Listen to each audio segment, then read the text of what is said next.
Good afternoon, everyone. I'd like to call the meeting to order and acknowledge we are in Treaty One territory, the home and traditional lands of the Anishinaabe, Ojibwe, Inuit Cree, and Dakota peoples, and in the national homeland of the Red River Métis. Our drinking water comes from Shoal Lake 40 First Nation in Treaty Three territory. I'd like to introduce the panel members this afternoon via Zoom, Linda McFadden and Richard Whitbread. Myself, I'll be chairing. My name is Mike Colatriglio. The secretary to the board this afternoon is Fran Picotto, and the assessor representing the department is Jonathan Spacek. To the Zoom participants of the hearing, please note you are placed in the waiting room until your property is called upon. When it is your turn, you will be admitted into the meeting. Kindly follow along on the City of Winnipeg's Board Revision YouTube channel for the hearing process. Once the host admits you into the hearing, please close or mute your YouTube player. You will then be permitted to speak with respect to your property. Once your hearing has concluded, you can leave the meeting. We will be hearing applications for revision of the assessment rule in accordance with the Municipal Assessment Act. The matters for which revision is requested have been described in each application, and we will limit discussion to those matters. The statements that are made at this hearing are sworn testimony, and anyone speaking to the matters must be sworn in. Be advised that comparisons of assessments of property are not considered evidence of market value by the Board of Revision. The Board of Revision is appointed annually by council, and it's independent of it and the city administration. It makes its decisions on the basis of evidence provided at this hearing and issues a written order that will be mailed to all parties as soon as possible. Please note that the board's decisions with respect to application may be appealed to the Manitoba Municipal Board if the matter pertains to assessed value or classification, or to Court of King's Bench if matter pertains to the application of exemptions from taxation. Should you wish to appeal, information on how to do so will be included with the board's order. With respect to the hearing process, I will confirm points of appeal with your property to be addressed with each applicant following the swearing in. We will then have the assessor's testimony, followed by questions that the applicant may have, and then the applicant's testimony followed by questions. Each side will have an opportunity to summarize if they wish. Once all evidence about the application has been brought forward, the applicant may leave. The process will repeat for each item on the docket today. The session will close after all applications have been heard, and the board will deliberate in private and make its decisions. You will receive the board's decision by registered mail as soon as possible. As information, all public hearings are live streamed, recorded, and be part of the public record. We will be hearing items 1 through 6 on our docket today. Ms. Picotto, please affirm the assessor and the applicant's testimony. Thank you. Mr. Assessor, please state your full name. Jonathan Spacek. Do you affirm that the evidence you're about to give at this hearing is the truth, the whole truth, and nothing but the truth? I do, yes. Thank you. Mr. Applicant, please state your full name. Rocky Neufeld. Do you affirm that the evidence you're about to give at this hearing is the truth, the whole truth, and nothing but the truth? Yes, I do. Thank you. So, Mr. Spacek, I see that the first item on the docket is 3700 Portage. I also see that there's a non-co-op on this particular property. So if you would read in the details of the appeal itself quickly, and then we will move to the non-co-op and show us the information on that, please. All right, thank you very much, Mr. Chair. No problem. We have file number 24-4207. The first file today, roll number 0720861180. We are located at 3700 Portage Avenue, and we have a 2025 assessed value of $5,514,000. You can see on the first page at the bottom, I am requesting the burden of proof be placed on the applicant for non-cooperation. If you scroll down the PDF to the PDF or the actual brief page 12, I've included what we receive proof of mailing mailing when we receive a certified mailer out. So the first page is just showing the actual item number on, or sorry, actually, if you can scroll up, we'll start on page 9. This is the certified mailer that was sent out for the 2022 income year. You can see at the top left of the mailer on June, the tracking number LP 661-177-475CA was sent in June 9th, 2023. And then if you have included that mailer, and then if we scroll down to page 12, you will see item number LP 661177475CA. We have a signet delivery date of June 12th, 2023. M. Wasserberg had signed for this mailer. And if you scroll to page 13, you'll see tracking number LP 661774775CA. This is that same package being delivered. You can see at 1:56 p.m. June 12th, we have a package delivered and signed for. So that's the evidence provided for not receiving the mailer. Thank you very much. Any comment as to what your client was or wasn't doing here, Mr. Neufeld, please? Yeah, and first I apologize. I got this rather brief, rather late, just a bit of an internal blockage issue. And I've been trying to get the statement directly from the owner. But what I know of it is that at that time, the building was transferred in ownership on the shares. There was a partnership that owned it.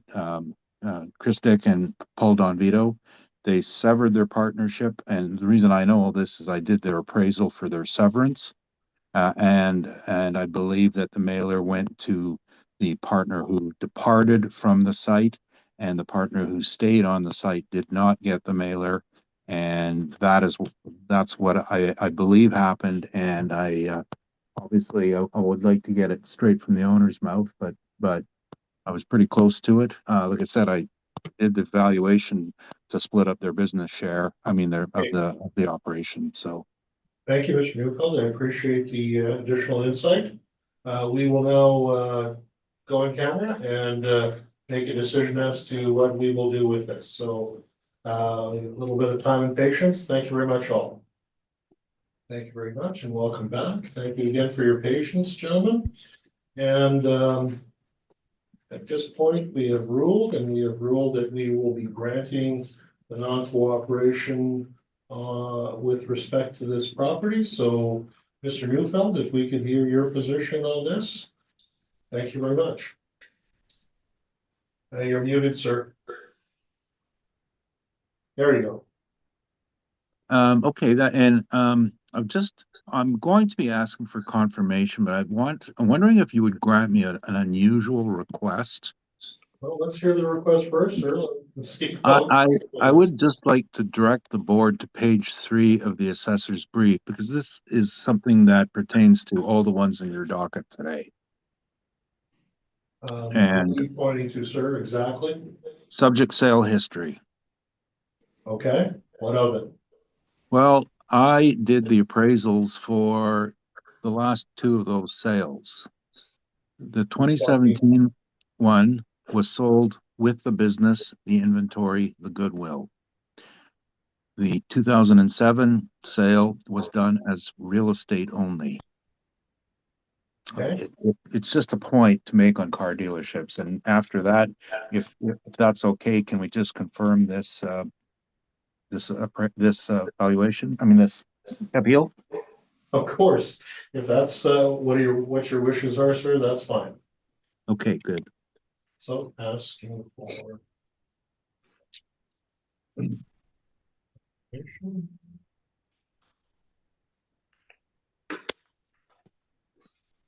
okay.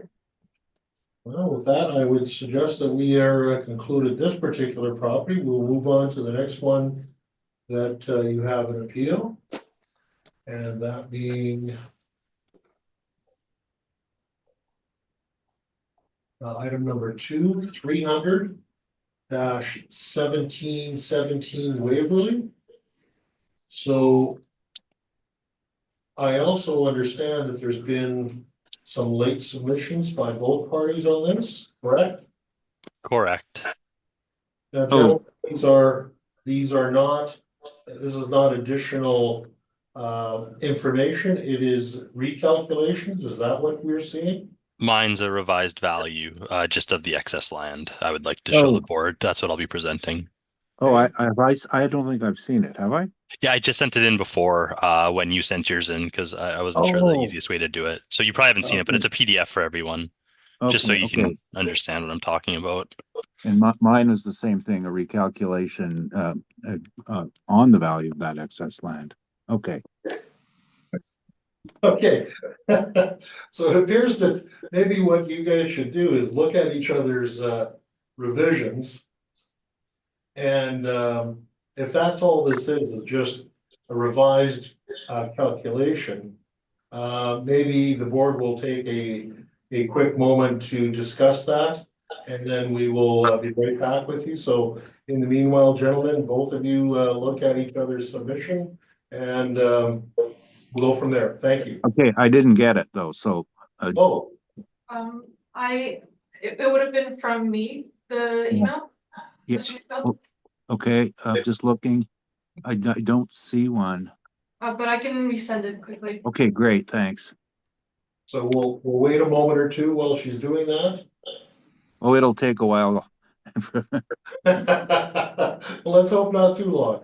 Yeah, and I just, this comment about us getting it straight. I mean, boy, I remember some years ago when we, maybe some other people and I in the room were having these issues, and it never works out like that, though.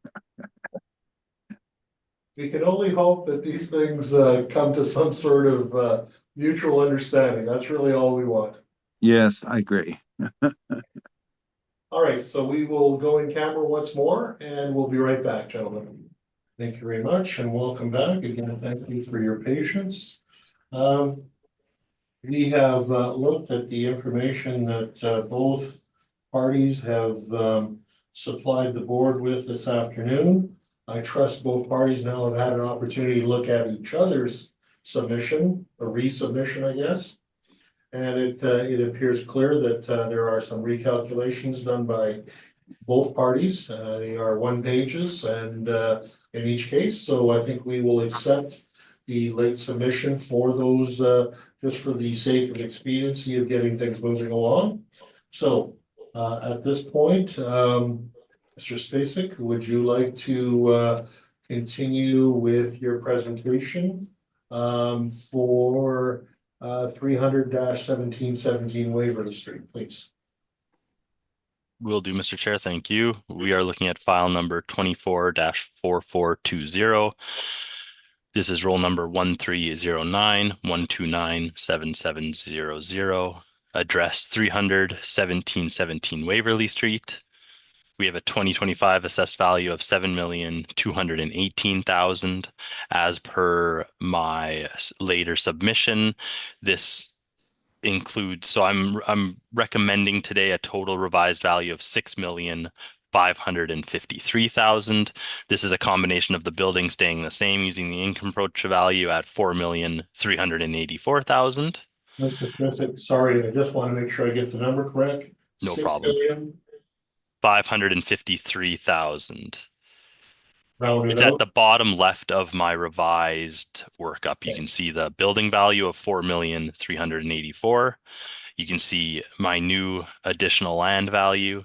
This is 2,169,000. The workup for that land value is at the top of my PDF that was sent in.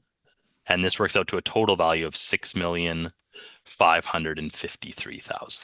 So when I get to the excess land portion, you'll just see how that workup happens. Okay. So this property itself, if we turn to page 2, you can see this is a vehicle dealership. We're in the Waverly Auto Center or Auto Mall. This was built in 2007. It has a gross floor area of 18,748 square feet and a leasable area of 18,748 square feet. If we turn to page 3, you can see some more photos. And you can see this is an interesting one because half of it has pavement.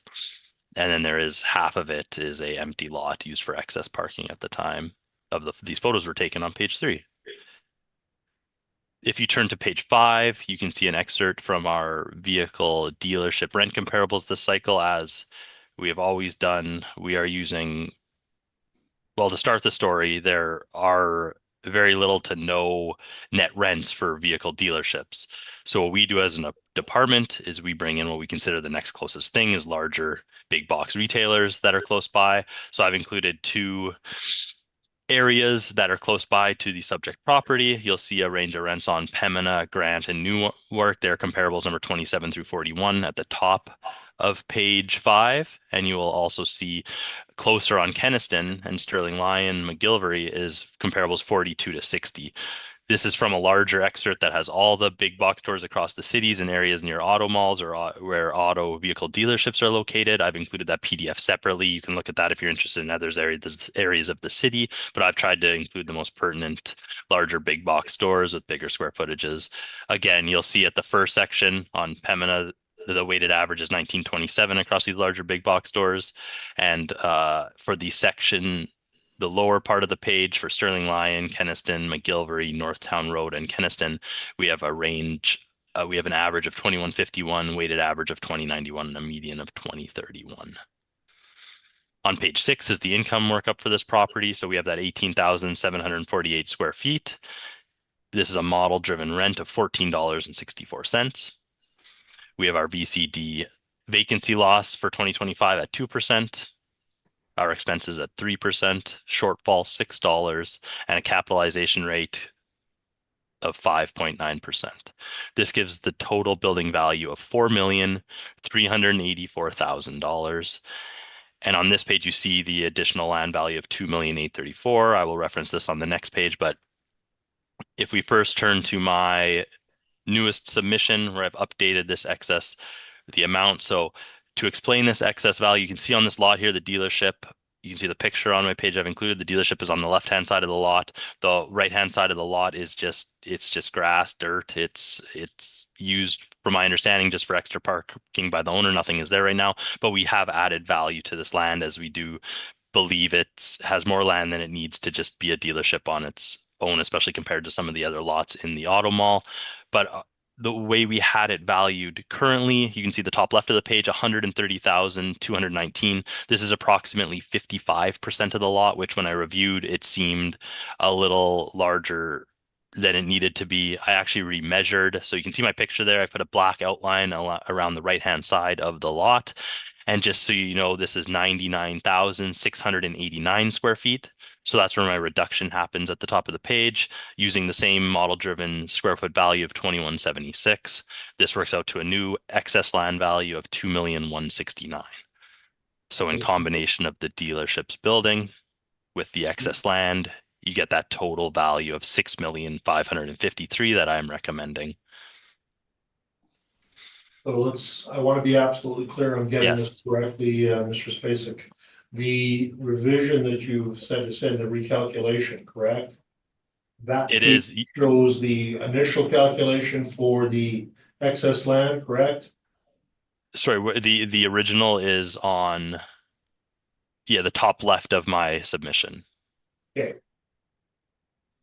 That's what was originally on the assessment, and I'm recommending to reduce that excess land value based on my remeasured size, as I believe it makes more sense than the 55% of the lot. And you can see the exact area I've measured on the picture. I've tried to include that, so it seems more reasonable to me as excess land. Okay, so you've come up with 99,689, is that correct? Absolutely, yeah. Okay. Versus the original 130,219. Correct? Yes, exactly. Okay. And that accounts for the difference in the position that you've now taken this afternoon. Yes. Okay. So. And I am almost done. If would you like me to continue and finish Yeah, this I one just off? wanted to make sure I understood exactly. And Perfect. That's all. No problem. Appreciate that. Go ahead. So I've just included on the bottom of page 7, just 9 comparables that have been used for land value. Again, this is zoned M2. It is in the auto mall. This is not exactly the same as a land just straight up land located on Pembina, for example, or King Edward, but our model is giving it a value of 2176. The closest sale I could find, at least on for M2 sales, was comparable number 3. This is Skirfield Boulevard. I've also included pictures of this sale. It's a unique one. It's the actual sale picture. You can see where it is on page 16. So this is just at the corner of Waverly and Skirfield in the same auto mall. It was land that was originally hydro. It was originally hydro owned. It was a railway in the past. It was again sold to the owner next door. So the dealership next door bought it and turned it into extra parking. Sorry Yeah. to interrupt here. I'm looking at the revised numbers and I'm reading some emails I have on the subject. We're not going to dispute your land value. Okay. So you want to move on to the Yeah, dealership. absolutely. Cuts out 20 questions Yeah, and for sure. I appreciate a lot that. of your Thank you. time. And Okay. 20 Rocky questions. That's who knows how many normal questions. Well, moving along, gentlemen. Yeah, so if we accept the land value, we'll move just to one last thing is just what's sent in by the owner. So if you turn to page 11, you'll see we have an income and expense mailer sent in with some expenses, but again, these are all owner occupied. They check off net. There's numerous book rents in place for auto bodies. I do not treat them like true net rents, but that's what's sent in for auto bodies, or sorry, I don't know why I'm saying auto bodies, vehicle dealerships, owner occupied, some expenses, but no help of me to determine a value. So that is my presentation. If you have any questions, please let me know. Thank you very much, Mr. Basic. Mr. Neufeld, questions at this time with the assessor? Yes. Now I just wanted to check something. There was oh no, never mind. That was my evidence. No, I just want to explain the land value. I read it wrong originally, so I recalculated. It turns out that they are leasing the land. There's a development happening on it. It won't be completed construction until July this year. So we're going to have this assessment in effect for 7 months or so. The rent though did start 1 month before the reference date. And I just did my calculations on the net rent capitalized at their contract rate, incidentally, of 7.5%. And I came up with 2.2 million. So the assessor's at 2,189,000. I think we're close. Just wanted to explain the change in this late submission I sent in. We'll just ignore that, and you can tack on 2.189 million on the end of my end of whatever I do. So getting to questions. Yes, please. So I forgot what I was doing here. Okay. Do you have the title legal description? In front of me, no. Okay. So, but are you aware that this is a condominium title? Yes, I do understand it's a unique setup. Okay, and have you had a chance to review, like we've sent, I know you've been probably given the condominium agreement, at least not you, but you as an entity of the assessor have been given it several In the past, times. I have. We had this one last cycle, but I do understand it's again a unique situation. And the usage is restricted to automotive uses, correct? I believe so. Okay. And on page 5, I don't want to put words in your mouth here, but is it fair to say that these were prepared by another assessor in your office? This list, yeah, very similar year after year put together Okay. collaboratively. Okay. Do any of these sell automobiles? No, none are car dealerships. And none of these uses are automotive related? I consider Princess Auto has some car parts, but not directly. Okay. And of these uses of these properties here, and I'm just in there. Sorry, I might be missing a page here. I'm looking 27 to 60. Does it start at 27 and go to 60? No, it starts at 1 and goes to, I've included in my evidence originally in the briefs, there's a full PDF of the other areas of the city, like Regent, and I Okay. just I didn't include it in the brief as I didn't find it too relevant. Oh, I I tried to see. stick to the ones in our area. Okay, no, but I'm saying, so the ones you presented here, I'm not missing a page or anything. No, there's a separate PDF with all of them on it. So just page 5. Just page 5 for this brief. Okay, good. Um, are the uses that in general are, and I want to turn this into one question. Are any of these properties able to be um, uh, done on the subject lands given the title restrictions? No, most likely not. Okay, that's quick. Um, uh, and page 6, I take it all of this done by the model Yes, except this is all your model generated for the vehicle dealership category for 2025. and the capitalization rate. Where does this come from? I'm looking at your summary of cap rates, page 9. Yes, there is no category for dealerships. It doesn't. I don't necessarily have an answer for where it comes from. It is model driven. What exactly it's based on, I couldn't tell you at this moment. But it is model driven for the VCD category. Again, Okay. it changes slightly based on age, size, location. But you'll notice that across them. No, but if I were to ask you for details on how it was worked out, then you're not It, going to have that then, are you? yeah, it's fair to say there's been no Okay. because of there's no net income. I can't give you direct capitalization for the sales of we're taking our best estimated guess past that. But Okay. because of these are again, they're all owner occupied. So even when they do sell, it's hard to get a true cap rate for vehicle dealerships. We have to estimate. And that 5.9 is an estimation. Exactly how I can't tell you right now. Okay. No, it's fine. Hey, that's going very quickly here. Just um, now have you had a chance to inspect this property? Uh, no, I haven't been in this one directly. Does it compare, is it fairly similar in a style of operation to most automobile dealers? Yeah, I believe so. Like I been in the Toyota one across the street, and I believe I will say they're similar, Oh, in their service shops, do they use oil? Not sure of their day-to-day usage of the service shop. Well, oil goes into a car's crankcase. Do Yeah, they if have, you could tell me. I don't go there well, day to day. I don't and have see. you ever noticed an oil tank in any of them? The big red tank that's usually mounted on the roof with hoses that come out. Uh, what do they do when they change the oil with the old dirty oil?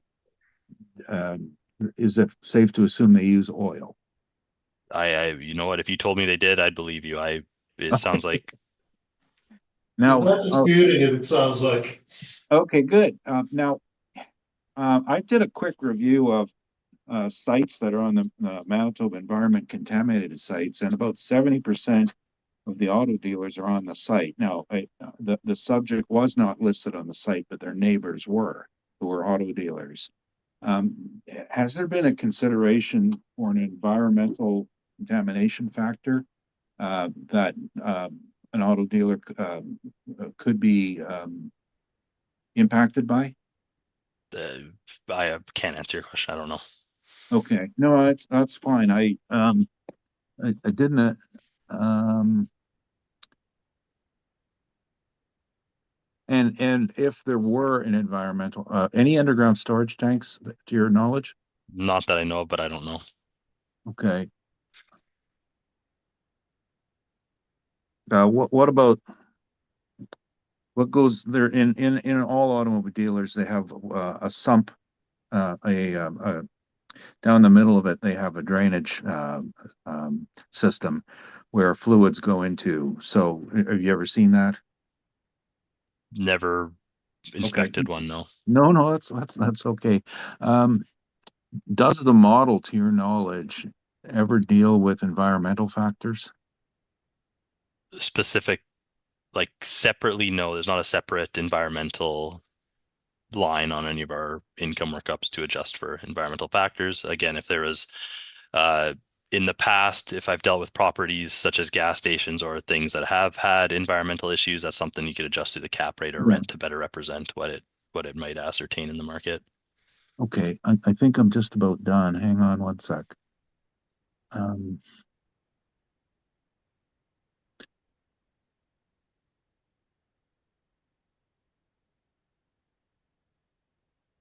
oh, page 2, bottom of page 2. What type of vehicle is that?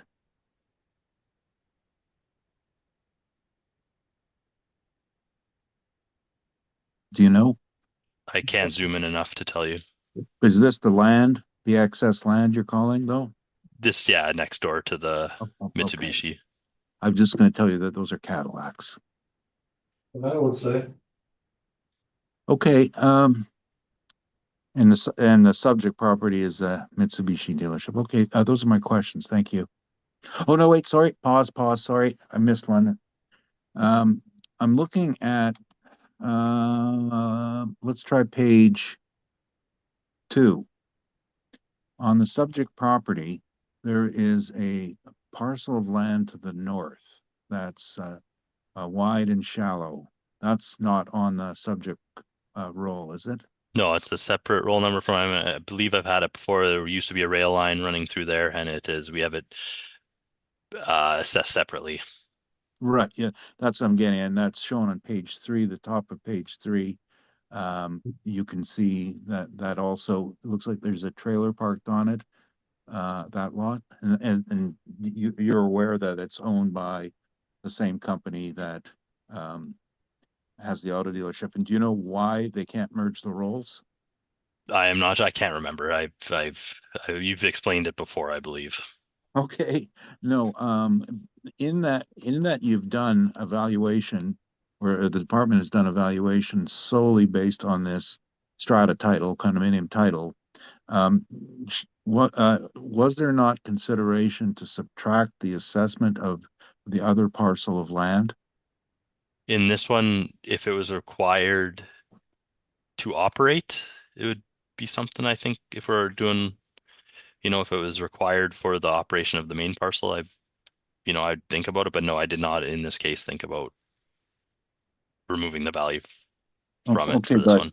and I know that that parcel at the rear is not under appeal, but given that it's about 50 feet deep, is it developable by itself under M2 zoning?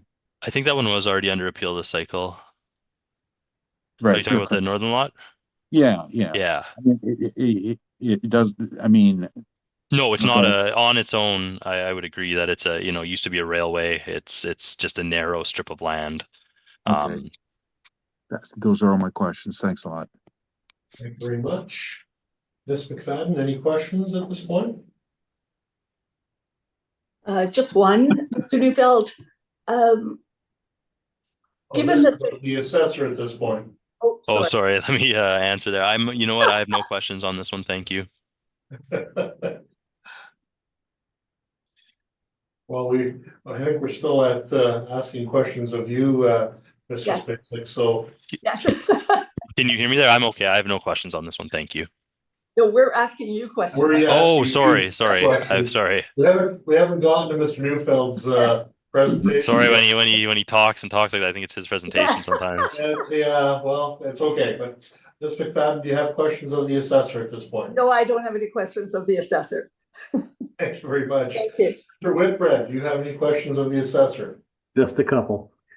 First, I want to confirm the numbers. So by your new evidence, rebuttal evidence, I'm showing we still have a building value of 4384119.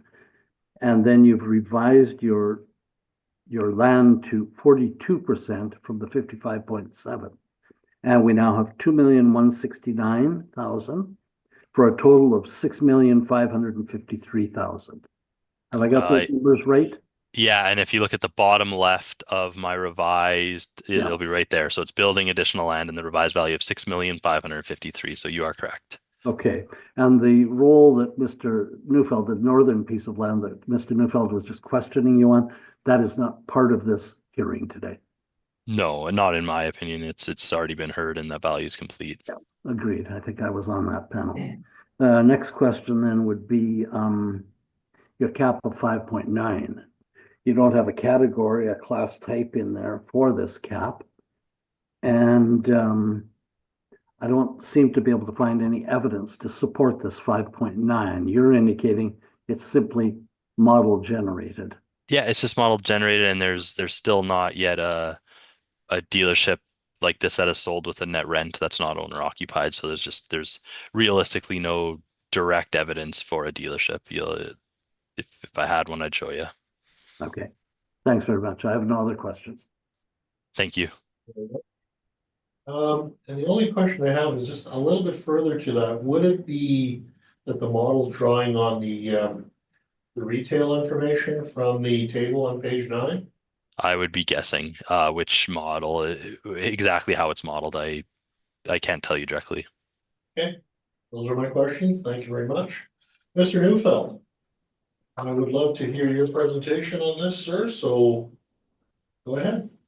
Okay, thanks. Sorry, I was scrambling a bit there, but the times have changed for this property, and for years the land has been unusable. No one was interested in it, and had a condominium or a strata title on it, where limiting the use. And it was actually interesting that two factors.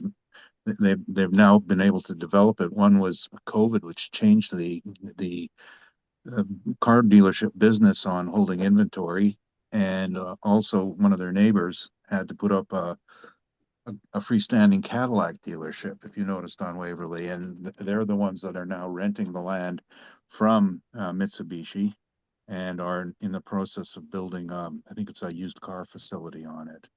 So years we've just do not believe in excess land until it's been proven that it has there's a user.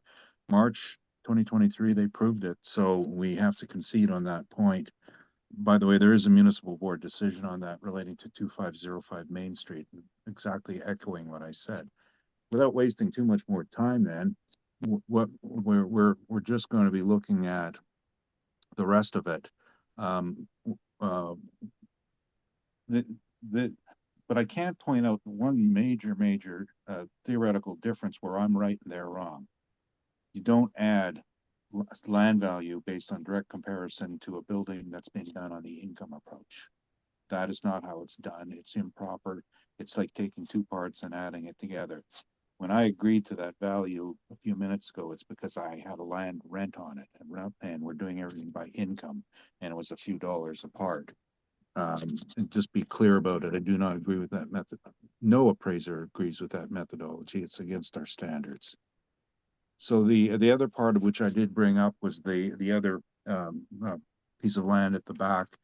And when these dealerships were developed in, I think it was 1999, CN made this land surplus, and all of the car dealers bought the old spurs behind them. And they bought them for the wrong reason. They assumed they would get an exit onto Henlow. So if you look on my page 1, you can see the outline of a lane that goes to Henlow. If you went to the trouble of looking at it close up and the time photography, you could see that for a few years they were using it. The city ordered them not to, and then came along and repaved the curbs. So they no longer had that access on Henlow. Some of the dealers have paved theirs or used theirs for parking, and what they should be able to do would be to merge the roles, and it would disappear as a value if you're valuing as a dealership because they need the land. However, the land on the spur is a fee simple title, and the land that where the dealership is on is a condo title, and the city won't merge them. Same ownership, but they won't merge title rights. So what we always insist for is we have to balance that off to be treated fairly, that the land gets subtracted from the final value. The car dealership history in Winnipeg dates back to the mid-90s, and I'm only bringing this up because I was involved from way back then. The first battle in 97 was, should they be income, should they be cost?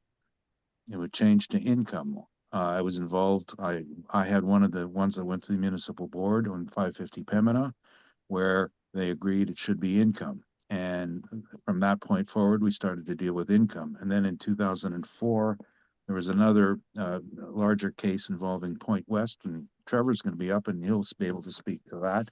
But that was the other case I was involved with, where we established valuation parameters on the auto dealers. And the issue then, as is now, is the difficulty, as the assessor pointed out, in finding comparables. There were not a lot, and there are not a lot of car dealership rentals. It's not the way they transact in the market. They go by sales, and often, as I pointed out in 3700 Portage, the sale is of the entire business. And how do you break it down and adjust it? And by the way, that issue is one that we have problems with the assessment department on, because some assessors think they can chase those sales, where somebody sells his business and his goodwill and his inventory, and it's all on the same bill of sale, and then they do an allocation for land. That's wrong. In addition, the concept of the capital gains exemption, you don't get a capital gains exemption when you sell your business, but you get one if you sell your real estate, as long as it's not your primary income. Any sale of one is generally invalid. So what we're left with is a construct of some sort to come up with a methodology. And the first time I went through this in the beginning of 2003, we'd always used kind of a hybrid retail industrial model. Not one, not the other, because they were retailing to the public, but it was an industrial building. And generally, it's going to be held to some industrial standards, primarily the contamination issue. Cars still use oil, and they still use chemicals, except Teslas, but for electric cars. But 95% of the rolling stock deals with chemicals. Brake fluid is probably one of the most corrosive materials that they use, as well as glycol for their radiators and transmission fluids, and they leak. Now, the modern shop have recycling facilities where they suck out the old stuff and put in the new stuff. Most of them then transfer the used oil to underground tank storage. Some are above ground tank storage, and then it gets pumped out. But there's spillage everywhere, and most auto dealers are now on the contaminated list. And of course, I did mention, I checked, the subject is not, and that means nothing, because when it goes to the risk factors, if you want to sell this property and someone's going to buy it, you will be required by your banker to do likely a phase 2, which is a drilling holes and testing. And you're going to be impacted by the issues for contaminated properties. And we have not really taken that into account, but except for the fact that it's got to have a higher cap rate than retail or industrial or wholesale industrial. The assessor brought forward comparables. None of those people will allow oils on their site, open oils. Princess Auto does not service vehicles, does not spill oil. They sell products like that, but they're primarily a retailer, nor do any of the others. So we are dealing with more and more of a sensitive part of the marketplace on contamination. And you know, once guilty, you can never be proclaimed innocent. It sticks with you forever. Mr. Newfield, if I may interrupt you, I believe we've heard the issue that you're trying to make. What I'd really like to hear from you right now is what your valuation is on this, sir. And okay, well, you know, just for the sake of time, sir, that's really what I'm looking at for here. And I've let you talk about the contamination that you believe is there. I don't disagree with you. I'm not going to debate that either, because there really isn't anything that can or cannot prove that at this moment. So just give us your evaluation. Those are fair comments, and I thought I saved so much time earlier. I was getting some payback. Well, I'd still like to move things along though, Mr. Neufeld, and Alrighty. at this point, I'm asking for you to do so. So what we did for valuation is we looked at a bunch of rents, page 5, sorry, 6, and 7, and primarily 8 and 9. And these are all automotive related, or generally all automotive related, with uses that could be in the same category. Oh, especially on page 8. These are all automobile related rents. And so we'd be looking at rents like this for the service, and then rents on page 9 for the showroom. And the hybrid rate is looking at those $12 a square foot. And the other parameters we used, sorry, part of my preamble, I missed this important point. 2004, I was hired by the Manitoba Motor Dealers Association to work on their assessment concepts. And at that time, what we did is we managed to get all the tax agents together and talking about the same things. So if you hear some similarities between what I say, what Trevor says, what Altus said, what Sid Story used to say, that's because we all started at the same point and we all have the same interests. We're all trying to tell you the same issues that are affecting them. So the cap rate at 7.5, we looked at a number of different sources. The closest we could figure out was on our page 40 is industrial class B. That's I think the closest we have to it, and that's just based on building usage and what's in there. And you know, we're not thinking about the bright shiny objects in the showroom. We're thinking about the building. The building is nothing. It's just basic. The other issues on this is being part of a condo corporation. It's a restricted usage. We have not taken that into account fully, because you're going to see that this is the same methodology that we're all using. This year we're calling it the 12 and 7.5. And we're sticking together, and that's what we came with our value. So we come to 207,000 on the NOI, 7.5 cap, 2.7 million, less the Henlow lot, which comes off the number as we've done every year for the last 20 years. 2,538,000 plus the land we've agreed to at 2,189. I guess that's about 4,727,000. I think so, maybe. And I don't think there's anything else. Sorry, just give me a sec here. Might throw me off there, but sales condo. No, that's it. That's the presentation for us today. Oh no, sorry. Page 4, 5. I know you don't compare assessments. That's fine. But for your information only, this is what has preceded us today on car dealerships, and we're being consistent with them across the city. Thank you. Thank you very much. Thank you very much, Mr. Neufeld. I appreciate that. And Mr. Spacek, do you have questions of Mr. Neufeld at this time? I have no questions. Thank you very much. Mr. Whitbread, do you have questions of Mr. Neufeld at this time? Couple. So I want to come back and confirm those numbers, because I had a different number than you did, sir. Okay. We're looking at the building at 2,762,000 on your evidence. Right. Yeah. We're looking at the land at 2,169,000. You agreed with the city, yes? Right. And that comes to 4,931,000. Blame my eyes. I didn't read the assessor's number clearly. I see 2. I thought it was 2,189. That's fine.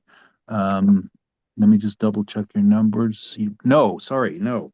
I'm using 2,538. That's the difference. What are you using that for? Taking off the value of the Henlow lot, the second lot. The little one on the north?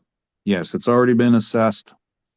And we presented at the board, and this is the number they came up with.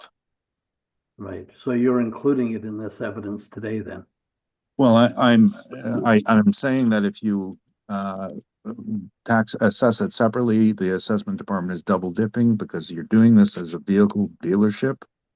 And the vehicle dealership for all of these properties on 1717 Waverly, they all use the land, the old spur.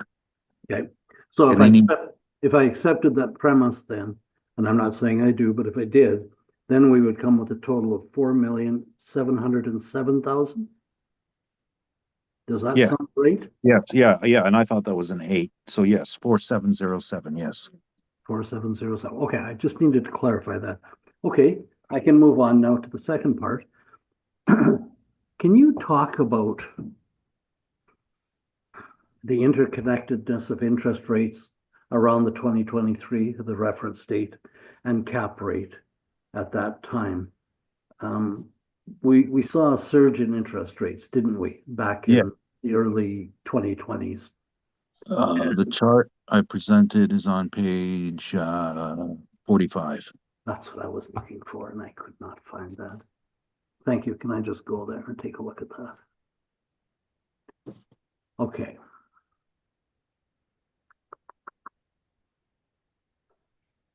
So we were looking at a high of 475 at that point, yes?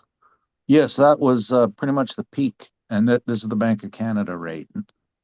And so in your presentation then, would you say that as that value goes up, so goes the cap rate? It increases as well? Yeah, and as interest goes up, so do cap. There is some we'll call it elasticity in the model. And on page wanted to show it to you on page 37. And you can see that as the cap rate as the interest rate rose, the cap rate didn't rise as much because there was still some optimism that this was a temporary issue. So what generally we found was, depending on the property type, so apartments, we had a solid numbers, 0.6% interest in cap rates, or sorry, increase in cap rates due to interest rates.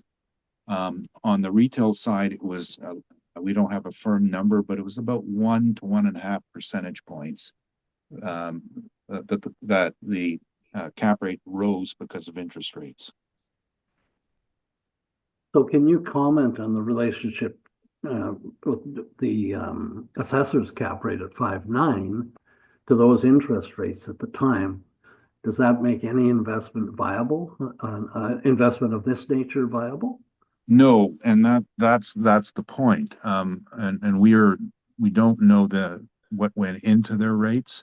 We are making assumptions that they were relying on older data because there weren't a lot of sales happening as interest rates went up because there was more of a wait and see attitude. And but the ones that did go through were capping higher. There were a handful of them. So the assessment department did not follow with the market on the cap rate change, and every market practitioner did. You look at our history in the Collier's cap rate model, we did indicate the increase in it, and I think we had a breakdown on the years here somewhere. And we had a chart in here. Maybe we got tired of putting in a lot of stuff where we had the breakdowns on the different property types. Here we go on page 28, although this ends in 2021. So this was an older report. Which chart are you referring to? I'm just looking. This is from 2021, so they're not reflecting the interest rate change. And these were the different property types by city and then by asset type on page 28. And there's the spread on asset type where if you're looking at green, no, that's the top one is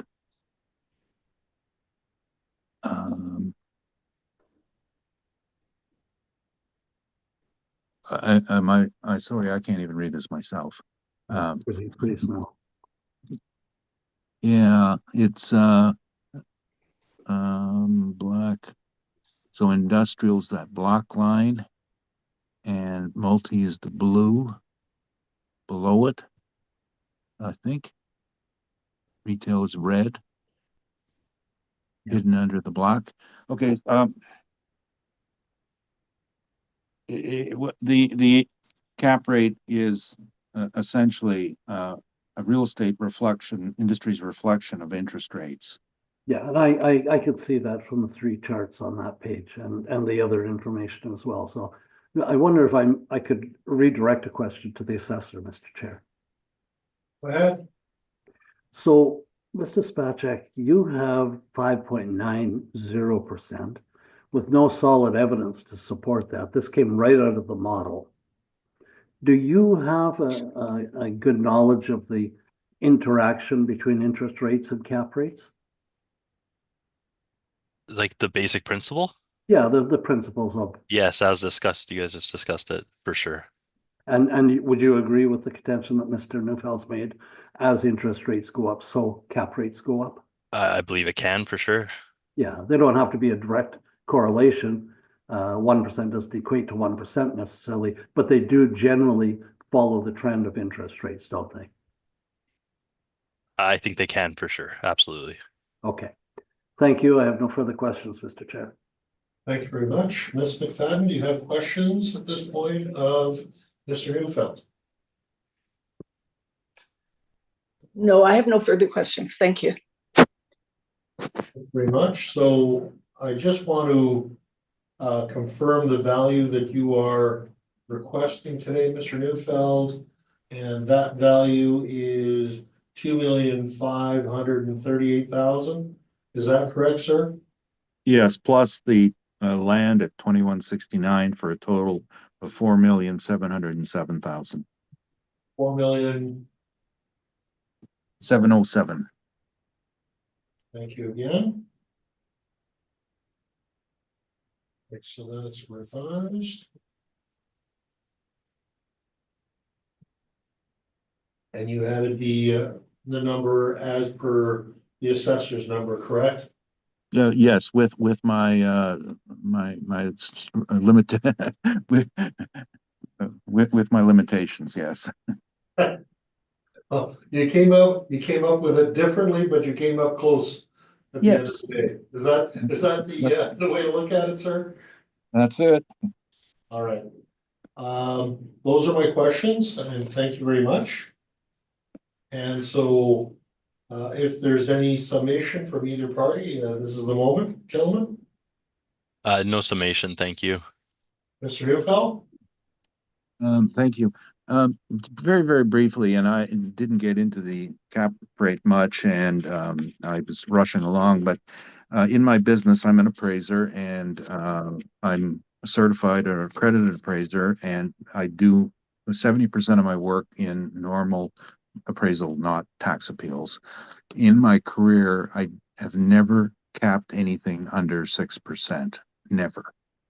And I did the 6% once, and it was a very unusual situation when, of course, interest rates were extremely low as well. I think our cap rate is reflective of common sense. And as far as the building goes, something I said in 1997, I'd like to repeat again, is that people often focus on the bright, shiny object in the showroom instead of the building that it's in. The building is a shell. It's an industrial shell. They've always have been, and there's nothing special to it. The value that we're looking at under the act is the market value of the real estate asset, not the value in use. And what would it, putting it back on the market, sell for? And I think we've been achieve that, that's 200. That's $150 a square foot. Most industrial never hit that high. Thank you very much. Thank you very much. This concludes this issue for this property. So, Mr. Neufeld, I believe that is the end of your presentations this afternoon, if I'm not mistaken. Yeah, I'm way ahead of schedule. I'm sorry? I'm way ahead of schedule. Well, maybe you are, but we might be behind a little bit, so. Okay, moving I enjoy it. Thank you very much, Mr. Spacek as well. See you later. Have a good day. on. Good day to you, sir. Bye. Hey, All right. Mr. Chair, I wonder if I could propose a break before we start with Mr. Yeah, that's probably not a bad idea at this point, so we will take a 5-minute break and we'll come back with the next property. Thank you very much and welcome back, everyone. And Mr. Coco, could you please swear in the applicant? Yes. Please state your full name. Trevor Smith. Do you affirm that the evidence you're about to give at this hearing is the truth, the whole truth, and nothing but the truth? I do. Thank you. Thank you very much. Mr. Spacek, could you give us your presentation on A-1700 Waverly Street, please? Yes, no problem. Thank you, Mr. Chair. We are looking at file number 24-3869, roll number 030650433300. Address A-1700 Waverly Street, 2025 assessed value of $7,184,000. We have a Dodge dealership located at the corner of Waverly and Skirfield. If you look at page 2, you can see an aerial view of where this is located and a street view of the property as well. We have a full service vehicle dealership built in 1999 with a gross floor area of 36,740 and a matching leasable area as well. Page 3, I've included some more photos. You can see the sky view of the dealership. You can see the additional lot to the east that has some parking on it owned by the same owner as well. If we turn to page 5, you'll see a similar story to our dealership so far. We have some comparable, what we have is rental comparables for large retail spaces. You can see the top portion of the retail comparables along Pembina and Grant have an average of 1966, a weighted average of 1927, and a median of 1825. The retail properties along Sterling Lion, Kenniston, McGilvery have an average of 2151 and a weighted average of 2091. If you turn to page 6, this is the income workup by the model for this property in 2025. We have 36,740 square feet at $13.29. Our VCD vacancy loss for 2025 of 2%, expenses 3%, shortfall $6, overall capitalization rate of 6.4%, and a total value of $7,184,000. The brief is very straightforward. To the bottom, page 10, we have a mailer filled out by the owner. Again, it's owner occupied with a book rent in place. That is all the information that was sent in by the owner. If you have any questions on this property, please let me know. Thank you. Thank you very much. Mr. Smith, questions for the assessor? Yes, thank you, Mr. Chair. And just like to request, I guess, that the questions that I ask for the first property here today will be generally the same questions for the other ones. If the questions and answers can carry forward for the balance of the properties on the docket. Thank you very much. That'd be greatly appreciated. Okay, great. All right. For this property and the other properties that are on the docket, given workload at the city, I'm assuming you haven't had the opportunity to inspect these. I did not inspect for this docket, no. Okay, thank you. And looking at, I will keep my questions relatively brief here. The valuation, so your page number 6 and 7, I guess I'm assuming that this is the same as the previous properties. It's all model driven. Correct. Okay. And the capitalization rate that is used there of 6.4%. I believe you had indicated that it's not, you're not aware quite how that was developed. Not the specifics of it within the model, no. Okay. Is it fair to say that we're in agreement that there are no arm's length capitalization rates to be developed on automobile dealers in the city? I would agree. Okay, so if I were to look at page number 8 in the city's capitalization rate chart, and the text that's above it there, the second paragraph, just bear with me briefly. It states for the 2025 general assessment, April 1, 2023 reference date, capitalization rates were derived from model generated estimates of net operating income and sale prices that were time adjusted to the reference date, April 1, 2023. So in my reading of that,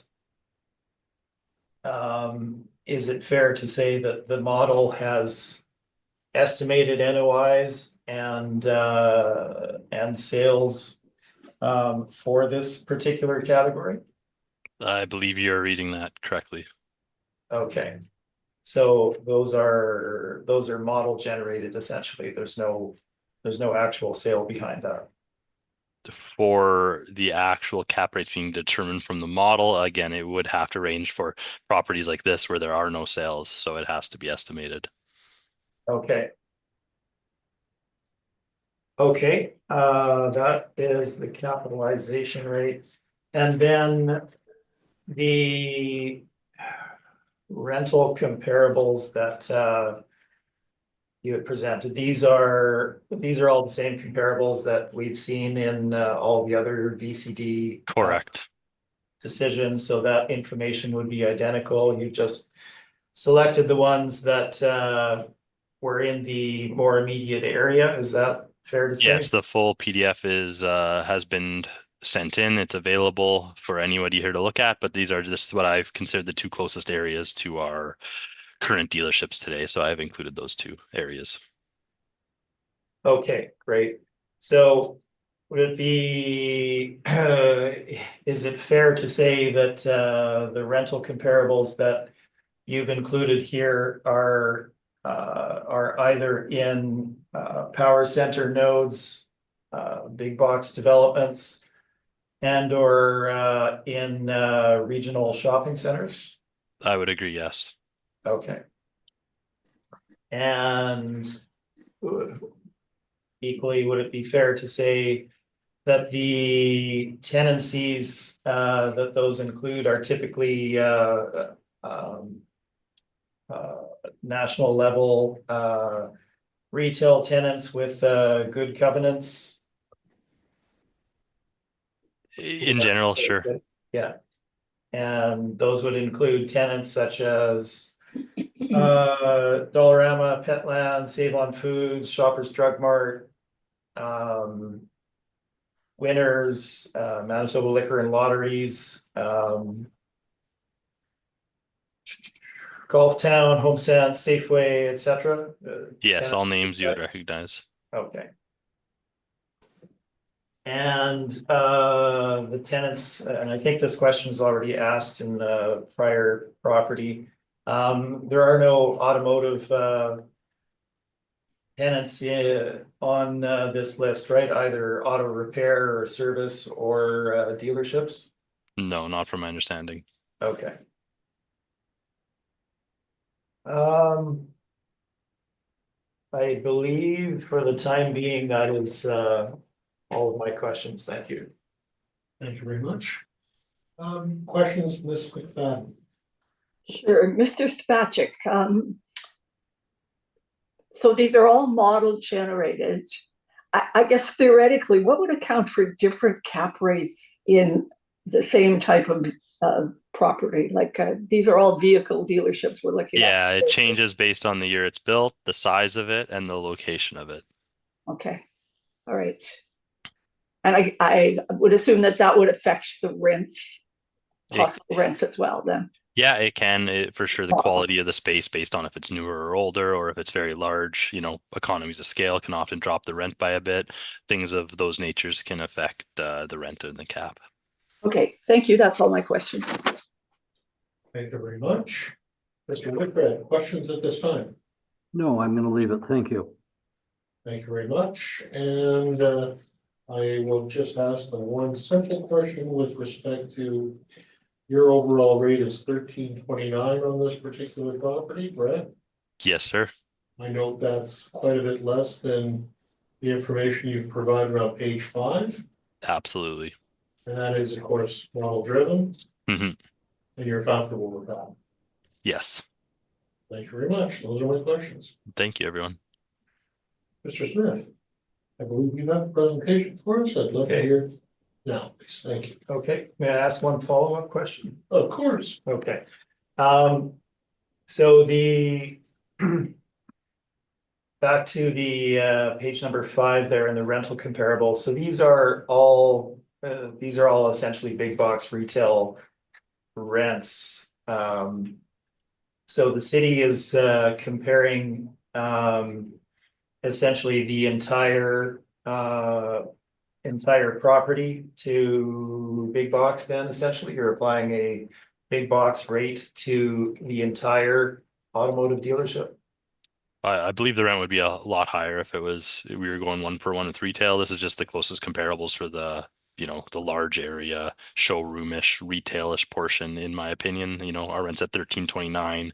The averages are 19 and 20. So 1-for-1, I believe the rent would be a lot higher if we were just saying this was a big box store. But again, I do believe I am saying today and showing you these are the retail rents. It's the closest to net rents I can find for a similar type of property. No, it's not perfect. There is an adjustment in my eyes of $13 versus 20, but you have to look at it with kind of a broad brush as opposed to just saying this is exactly the same. Certainly, and I certainly recognize those the challenges there. We have the same challenge, of course. So, but and I'll maybe I didn't state my question quite correctly, but the rate that's being applied is being applied to the whole building based on these retail big box lease comps, correct? The $13.29 is, I think it would be 19. Right. It would be a higher rent across the whole building if we were just saying this is perfectly comparable to retail. But yes, the 36,740 square feet is at $13.29. However, that comes to the comparables with the big box, the difference, I can't speak exactly to it, why it's $5, whatever the difference is, you know what I mean? But yes, it's being a blended rate applied to the whole operation, whether it be retail, service, or office. Okay, that is my question. Thank you. Should point out I do have rebuttal as well, which I gather will happen after my presentation. Absolutely. Okay. So please go ahead. Okay, thank you, Mr. Chair. So we have a fair bit of material to cover. I will try and be as concise as I can. So we do have limited time, obviously. But all of the information is in each of the properties before you. So certainly, if you have any specific questions, most of the detail will be there for you. What we have with auto dealerships, and this was already partially referred to by the earlier appellant, is we have a situation and the city. We have a situation where we don't have arm's length leases and or sale transactions on the marketplace to refer to in order to develop accurate market estimates of a proper rent and or proper capitalization rates, as they are all typically owner operated. There are one or two minor exceptions with regard to leases that are out there, but none on the transaction side. So that leaves us, both the city and appellants, in the situation of needing to develop the proper methodology for determining market value for these particular properties, this particular property type. Now, there have been a couple of cases that proceeded to the municipal board. They're both dated. One from 2003 and one from 2004. I have included both of these in the addenda of each of my reports here today. They're at the very back of the brief.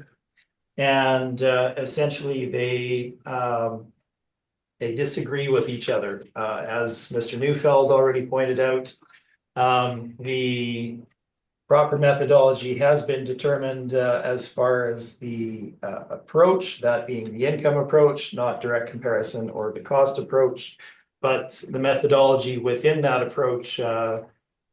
If you look at these two decisions, the one that the city places their weight behind and refers to is based on a decision that supported the use of big box retail rents as the most comparable type of property to use in determining proper market rental rates for automotive dealerships on the marketplace. So that was one decision. That was from 2003. Subsequent year, 2004, there was another appeal, which again is included in the addenda, where the municipal board stated that automotive dealership rental rates should be applied. And that was what that particular decision was based on. Now, there is some discussion with regard to those rates that were included in there, but they are diametrically opposed as to the proper methodology. So in reality, there is no municipal board decision that says this is absolutely the way that these properties should be valued. So what this has resulted in over time is we're looking at a backlog of over 200 plus municipal board appeals from both appellants and the city of automotive dealerships. And you add in all the business appeals, it's probably in the neighborhood of 300 plus now. And the municipal board has directed test cases to proceed in order to provide guidance to all of those outstanding cases. Now, that test, there were originally supposed to be 3 test cases. There may still be 3 test cases, but the first test case is scheduled to go ahead at the beginning of June this year. I am involved in that particular test case. And this is the argument that we are presenting that's before you here today. I've presented it in all of my valuations on auto dealers in this cycle and as well as previous cycles.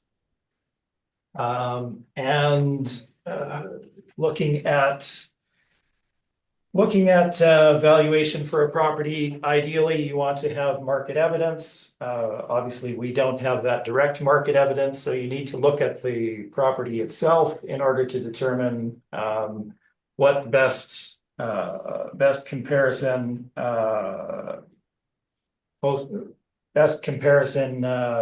of market evidence will be. What type of property or properties is best used to estimate the proper market rental rates, vacancy rates, etc. Now, when we look at automotive dealerships, we have essentially a structure and a property that has 2 components to it. It has your front section of the building that is essentially showroom retail with some supportive office. You walk in, you have your automobiles displayed, you have the financing offices, you have the parts department, you have administration area for the dealership itself. That's the front component of the building. And as referred to earlier, it's the glitzier, showier part of the building, has some nice tile in some cases, you know, there's package upgrades that get done on occasion for the particular brands. That's what you look at, that's what you see from the street. Behind that, you have the automotive service and automotive repair section of the building, completely different from the front and typically cut off from the front by a wall. You don't see that from the front. It is the back end of the building and you walk in there. Obviously, there are the hoists, the structure itself is bare bones. You have concrete floors, drainage pits, concrete block walls. It's very basic and completely different from the front end of the building. So the typical split that you will see in terms of area is in the neighborhood of 35 to 40% of the building being showroom retail with supportive office. And the balance of the building, that being 60 to 65% being the automotive service portion of the building, which is at the rear of the property. Now, we do have obviously markets for automotive service. That's quite evident. The automotive service and repair.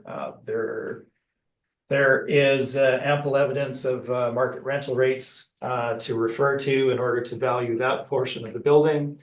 And as well, looking at the front portion of the building, if you look at it in terms of being showroom retail, we're not in disagreement with the city in as far as retail rental rates should be looked at in comparison to that front section of the building. It's the differentiation is what rental rates should be looked at in comparison to that front section of the building and where are they located? What are the differences there? So truly looking at the building in that fashion is the most supported method in looking at how to properly value these properties. You don't have an industrial property as a whole. Yes, Mr. Neufeld is right, certainly in terms of the structure. It is a pretty bare bones facility overall. In that regard, the city will say, well, it's a slab on grade, which is exactly the same as all these big box retail.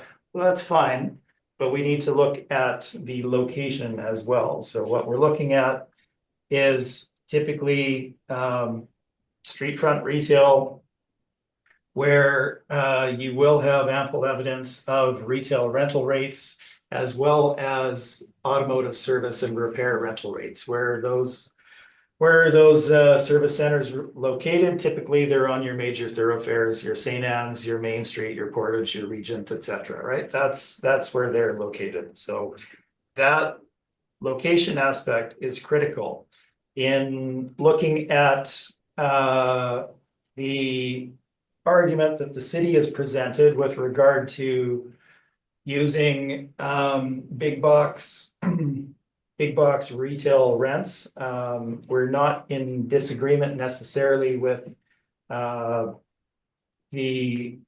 use of big box retail. Again, it's the location. So the city presents the argument that the big box retail that they present, which are on power center nodes, are to be used to compare to these automotive dealers. Now, when we get into my rebuttal, I will look at this in more detail, but when you develop a power center node, Kildonan Crossing or something of that nature, the developer brings in the anchor tenants to start with, that being your major grocery chain, your Sobeys, your Real Canadian Superstore, and or your Walmart or your Canadian Tire or your other your Home Depots of the world, the major anchors that drive these developments. They bring them in first, obviously, get them on side, and then they can get the development that they require based on having those anchor tenants. Those anchor tenants are used by the developer to draw the other national tenancies, the other big boxes onto the site. And those are the tenants that the city has for you. Those tenants are willing to pay the rental rates that they pay on those sites because they're located immediately in front or immediately beside these big box tenants. So everybody will go to those sites because of the main anchor tenants and the bulk of the big box tenants. It's kind of an agglomeration. They know that they will drive more business by locating on that site. Therefore, they're willing to pay more rent in order to locate on that site. Now, that is very different than the situation for automotive dealers, whether they be in an auto park type facility such as this, or on a main street frontage. They're not located in those locations. A, they don't want to pay the rent that would be required to be paid in those locations. B, the developers and other tenants would not want them on the site. It simply wouldn't function well with the other retail that works there. And that's evident by looking at the rental comparables that the city has given you in their evidence. None of them are automotive. None of them are automotive retail and or repair either. They simply don't locate on those sites for the reasons stated. So what we need to look for are those type of retail showroom type tenancies, big box type tenants, but in locations that are more comparable to where the auto dealers are located. So if you're looking at Regent, well, you're not looking at Regent Lagimodier, you're looking down the road towards where the actual automotive dealers are located. What are those tenants paying versus the ones that are located out front of the anchor tenants? So that is the approach that we've taken in our valuation. It is in the detail here for you today, and I will get into my presentation a little bit further. What I will point out to you as well in the addenda materials, and this is identical in terms of the information included. We did recently conclude our appeals of the Point West / Birchwood Auto Park, and the decisions taken by the Board of Revision are in the addenda there for you. They're based almost exactly on our valuation with the exception of the non-recoverable. And you can see that information in the addenda. Our approach for these properties today is exactly the same as is the rental rates and the capitalization rates, as well as we can see that you'll see here today. So let's jump into the valuation itself. So property number 1, Unit A, 1700 Waverly Street. This is Waverly Chrysler. It page number 3 gives you some quick background. Built in 1999, zoned M2. As Mr. Neufeld has already pointed out, all the dealerships in this condominium location are restricted specifically to automotive use. So none of the retail tenants that the city presents, or indeed that I present to you, can locate in this particular facility. It's not that they would take what they were paying there and transfer over. It's the comparative nature that we need to look at. So background again is shown for you there. We have a low 6-to-1 land to plan area ratio. Typically, you're looking for a ratio of 8-to-1 for automotive dealers in the modern day. That being for display of vehicles for sale, storage of vehicles in for repair, circulation, storage of customer parking, etc. So that is certainly on the low side in terms of land to plan area ratio needed. And background is there for you, 2023 assessment. reduced from 7,339,000 to 5,263,000. Our valuation for 2025 is $5,467,000. So let's get into the photos quickly. Page number 4. Taken these relatively recently. You can see some exteriors on page 4 and 5, and then we get into the interiors beginning on page number 5 there. Some of the showroom, you can see that it is a little bit dated in terms of the finishes used. It hasn't been updated in quite some time.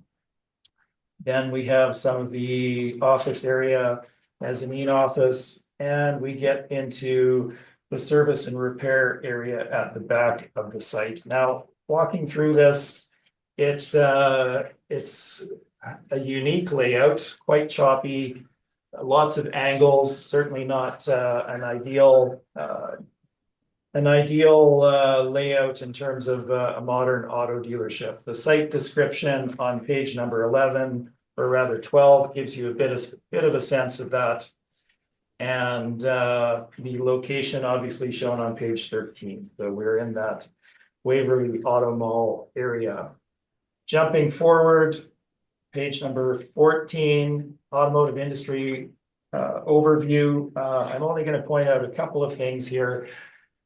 Automotive sales have changed dramatically in terms of how that process is done. Typically, if you're buying a car today, you go online, you look at the different brands, you look at the type of vehicle you want, whether it's an SUV or whatnot, and you can essentially make your decision there right down to what type of package you want in the vehicle itself. Going to the dealership itself is simply for the test drive and picking up the car. So this has changed the need for bricks and mortar locations and led to a lot of consolidation in the industry where you don't need the same number of dealerships within a market as a brand that you used to. So we have less of a need for actual real estate in the marketplace.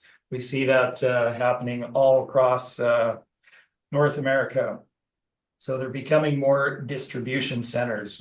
I will point out as well, Amazon is starting to, or has already started to enter the North American market, which will drive lower pricing and faster delivery and narrow margins as well, which of course will also lead to consolidation and elimination of the need for traditional auto dealerships. The COVID-19 pandemic had a significant impact on business, largely due to the disruption of the supply chain for dealerships. They had a lot less vehicles to sell, as well as parts to repair vehicles. Beyond that, there were significant layoffs in that sector as well. So bit of background there. Jumping forward to my page 15, this is regarding automotive dealerships themselves, the actual structure.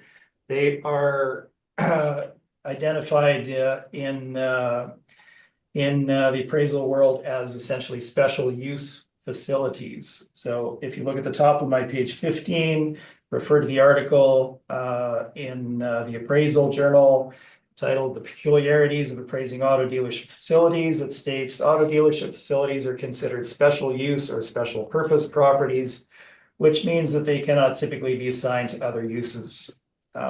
Rest of the text essentially states the same thing, and that backs up the fact that you're not going to have a national retail big box tenancy moving into any of these facilities and occupying it as is. The structures aren't the same, the locations aren't the same.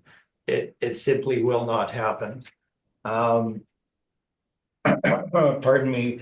Beyond that, adaptive reuse is limited as well.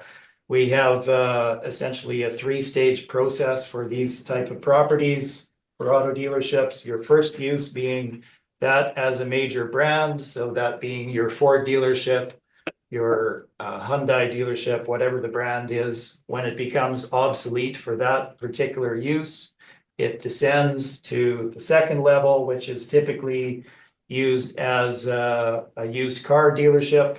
That's typically what second stage will be.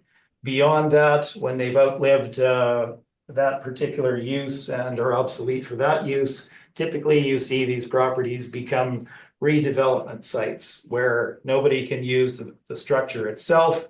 And so the value then is in the land that they have. And in many cases, these properties sit for quite a length of time before they're redeveloped. I won't run through my examples, but if you look on page 15 and 16, you can see I've given you 6 examples of this particular life cycle. Now, what does that mean? Well, that means that there is vacancy involved in these properties. So whether it's an owner occupier or not, at some point it won't serve that purpose and it will sit on the market for an extended period of time.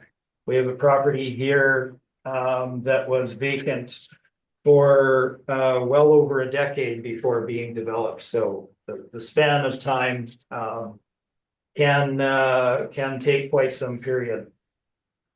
Moving on to page 16, very briefly, this again refers to the use and special use nature of properties. This is one of the city's rental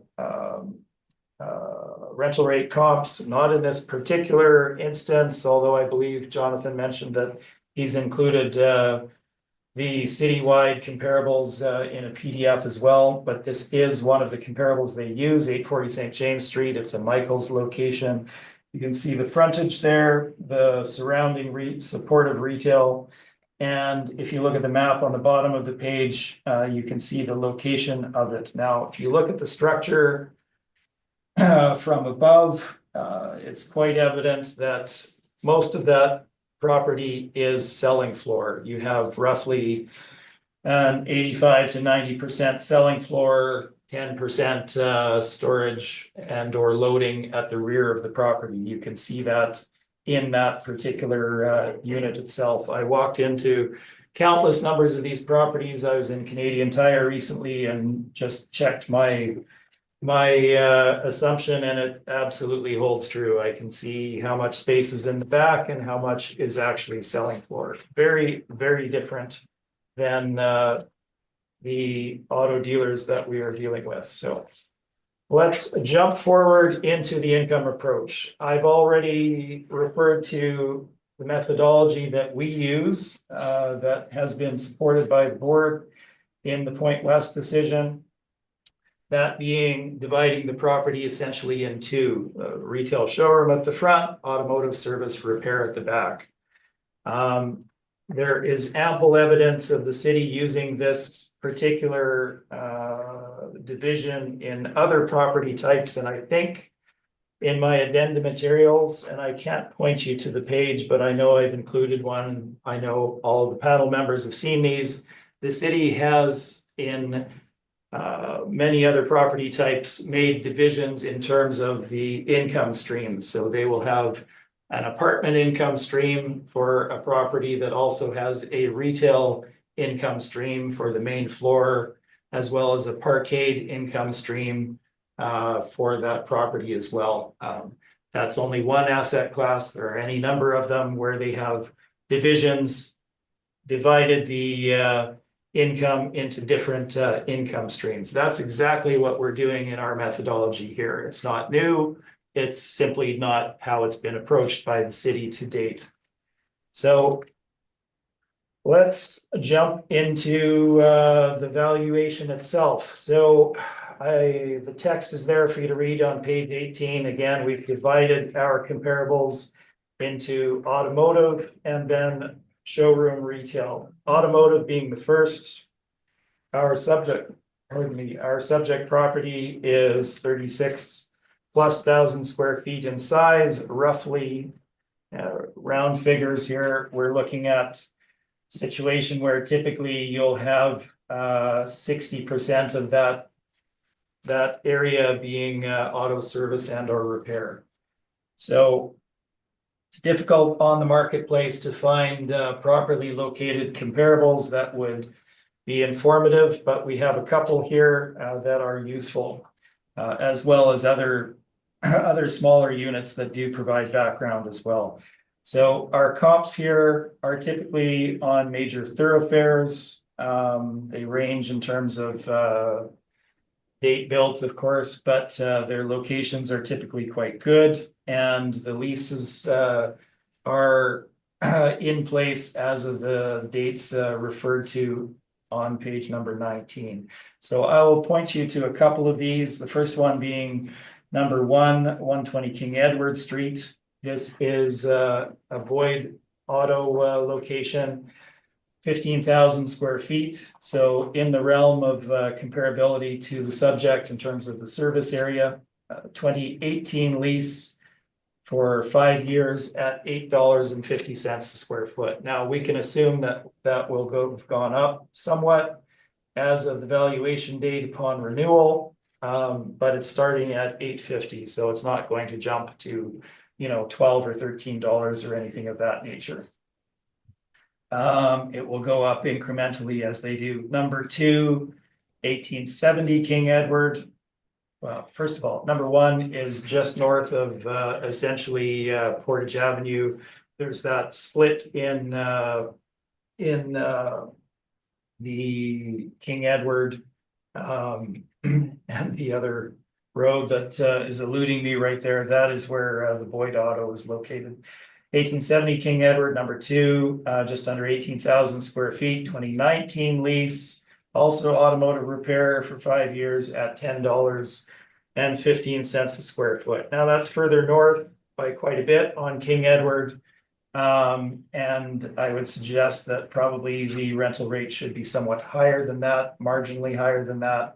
But that would be certainly close in terms of the area that we're looking at. Then you jump down to ones that are a lot smaller. You can see that the rental rates typically are higher for those. I do have a couple on Regent Avenue that are immediately adjacent to automotive dealers, that being the 1384 Regents, numbers 4 through 6. You can see the rents there are $8 to $12 per square foot as of the valuation date. And they're roughly, you know, 2,000 versus, you know, 15 to 20,000 square feet in terms of the subject. There's a lot more there. I'll point out 2 more for you, perhaps 3. Number 11, 231 Oak Point. This is a former Harley Davidson dealership, just 14,500 square feet, 2017 lease there for a term of 5 years, $7 per square foot. Definitely the low end, certainly. And that would have risen as far as the valuation date, but that is what was in place at the time. Going down to the bottom, we have 2 more to refer to. Number 16, this is the former Mercedes dealership at the corner of southeast corner of Ness and Portage Avenue, right by the bridge there. 22,877 square feet, 2015 lease at a rate of $7.50 a square foot. Now, this is as a used auto dealer, that's Birchwood Finance, that we're looking at that location at that time. And finally, the bottom one, 27 plus thousand square feet. This is the Not Auto location, number 17 there, 1322 Waverly. It is the southeast corner of Waverly and McGilvery. Excellent location in southwest Winnipeg, in the area where their particular market is going to be, a lot of their particular clients. 2018 lease there over a period of 5 years, starting at $685. Now I will couch this in that rate is particularly low in that the tenant was required to do the build out for their occupancy. So that would drive a higher rental rate than $685. Again, so we're not saying that $685 is what the rate should be, but that is what they're actually paying. So it would be upwards of that. But again, it's not going to be the same as sitting on a Walmart lot. Page number 20 just gives you the location and some visuals of that not auto location. So our comps there generally range from, you know, that low end of $7-8 up to the very high end of $12-13. $13 being a repair Fountain Tire Center located just north of Broadway. Obviously, you're going to drive significantly higher rental rate being in the downtown area where ease of access for the clients. So that is kind of the background, that 8 to 12 at the very, very max for properties that are, you know, 2,000-3,000 square feet versus 15,000 to 20,000 square feet in terms of use. So economies of scale come into play. Let's jump forward to the showroom retail. Again, I appreciate your patience. This is only going to happen once. We will run through the other properties very quickly. Page 21, we get into the showroom retail. I will point out a number of properties here that are of particular comparability for various reasons. I haven't narrowed it down to the immediate area because really we're looking at appropriate comparables throughout the city that have that proximity and location to automotive dealers in order to provide that that comparability. So looking at page 21, we'll look at a couple here. Obviously, there's a lot of auto dealers on Regent, so we have a couple of comparisons for you here. Number one, 1520 Regent, 26,000 square feet. Leon's Furniture location, lease in 2021 at $14 a square foot. Now we have a photo and location of that on page 2022. It is on the very far end of that retail agglomeration at Regent and Lagimodiere, so much closer and much to the auto dealers and much further away from the anchors in that location. Number two, or rather number three there, 1540 Regent Avenue. Similarly, almost the exact same location. This is a Staples, 23,350 square feet, 2020 lease at $10.25 a square foot. Again, far end of that development. Number four, and I'm not going to go through them one by one, don't worry. 1487 Regent Avenue. This is a particularly good comparison. This is the brick location, just under 40,000 square feet. It was originally leased in 1998, but they have had steps in their lease all along since then, and it has been adjusted over time as well. They are paying $13.55 in that location. Now, if you jump to my page 24, you can see that this is located essentially in and amongst the actual auto dealers on Regent Avenue. So they're paying $13.55 as of the valuation date there. Just coincidentally, our next two are in closer proximity, closer proximity to our last one on the docket today, 3690 Portage. So numbers 5 and 6 are in the same development, not on the former Unicity site that is big box, but in a mall on the south side that's kind of down the way, somewhat adjacent to dealers. So we're looking at two leases there, 28,000 square feet for Princess Auto, 2017 lease at $13.50 a square foot. That would go up somewhat from there as the valuation date. 20,000 plus square feet for Giant Tiger, 2019 lease at $11 a square foot with some steps, $11 as of the valuation date. Let's jump down a bit. There is the former Fort Richmond Mall, which has been demalled, and turned into big box retail, but similar in terms of having a peripheral location within the city. So we have two properties there, or two leases there, numbers 10 and 11.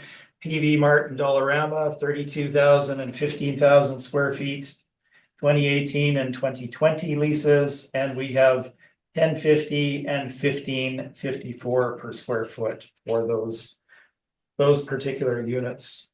Finally, I will, Mr. Smith, excuse me. yep, Mr. Chair, we've heard ample evidence in my mind in terms of the retail values.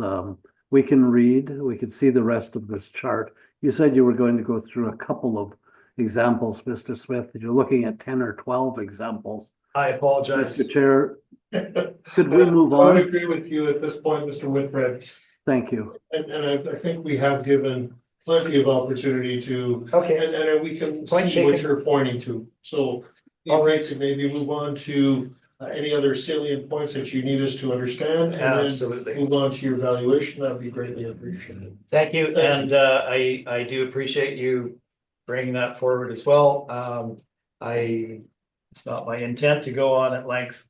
I'm not gonna run through it. I will point you to numbers 22 and 23, which are immediately adjacent to brand new auto dealers on the Kenniston location. So our overall range that we're looking at here is generally in that low end of, call it $10-11 a square foot, up to the high end of $15-ish per square foot in terms of this particular type of property. Now, that is what the market is showing us. Ow. Easy now. Yeah. The ranges are shown on page number 28. We recognize that typically these properties are well built, etc. So we are essentially looking at the upper end of the range in our valuation. What I've done on page number 28 for an example is give you an example of a 100 square foot building. Yeah. Excuse me, sorry. I was just wondering if you needed something for your finger. No, that's fine. I've bled many times before. I know, but I'll be if quite it fine. needs to be dealt with. It you looks get like payments for it. it looks like it'll be okay, but I appreciate it. I think I even have a Kleenex. Sorry, go ahead. Quite all right, jumping back to page number 28. So what I've done is give you an example here of a 100 square foot building. This is purely an example, but is the methodology that we're looking at. So if you look at that building, break it down into the sections, you have roughly 60% of it being auto repair, 60 square feet, call it $10 a square foot. That gives you $600. Showroom retail, balance being 40%, 40 square feet at the upper end, $15 per square foot, gives you $600. Divided by the 100 square feet, you get a rental rate of $12 per square foot. Now, that is what we were looking at in the example there. Now, for the subject property, we have utilized an overall rate of $12.50 per square foot, looking at the property itself and the location of it. So again, we're not relying on that specific example, but that is the formula that we would go through. Let's jump forward. Vacancy, not going to go into any detail. We are looking at a situation where the city has used a 2% vacancy. 2% equates to 1 month of vacancy over a 5-year term. We're looking at situations where when these properties go dark, they're dark for a very long extended period of time, and a more typical retail vacancy would be appropriate. So I've included industrial vacancy simply for another asset class to refer to, not saying it's industrial, just giving you some comparisons. The retail rates are shown in the middle of the page. Johnson report is indicating average strip center retail, which it's not, at 3.8% as of the valuation date, 5-year average of 3.8%. Overall retail vacancy, 3.3%. with a 5-year average of 4.8%. Now, we're in a retail location. We are using an appropriate retail vacancy of 4% in our valuation. Let's jump forward to the expense allowance. Taking your point with regard to time into account here, I'm not going to cover this at all. We've all heard it. We are using a 5% expense allowance based on the text in front of you. And again, referring to the only decision that's proceeded through the municipal board for 444 St. Mary Avenue, as shown on page 30. Shortfall is the same, and we can jump forward to capitalization rate. Now, obviously, we have no direct market evidence of cap rates for these. They're owner occupied. There won't be any. It is incorrect to impute a capitalization rate based on estimates of what a property would rent for, etc. It's simply not a valid methodology, given that there is no market evidence out there with regard to rents or any of the other components. So we can't rely on the city's capitalization rate based on the model-driven evidence. So what we need to look for again is comparable asset classes. Now, these properties are located on main thoroughfares. They are somewhat retail in nature. So we are looking at the retail category in terms of determining the most appropriate capitalization rates to apply to these properties. Now, what I will say to couch these cap rates up front is that they're not perfect comparables, obviously, but they are more standard investments in the marketplace and would typically drive lower capitalization rates than you would ever see for an automotive dealer. Looking at all of the issues regarding the automotive industry going forward, clearly there is no national marketplace for buying auto dealers as real estate. There are no REITs out there that are dedicated to this particular industry, and that's because of the risks that are involved. If you're operating, as Mr. Neufeld has indicated, if you're operating an auto dealership, there are obvious environmental issues that arise that would put a pause and an increase on interest from potential investors in the marketplace.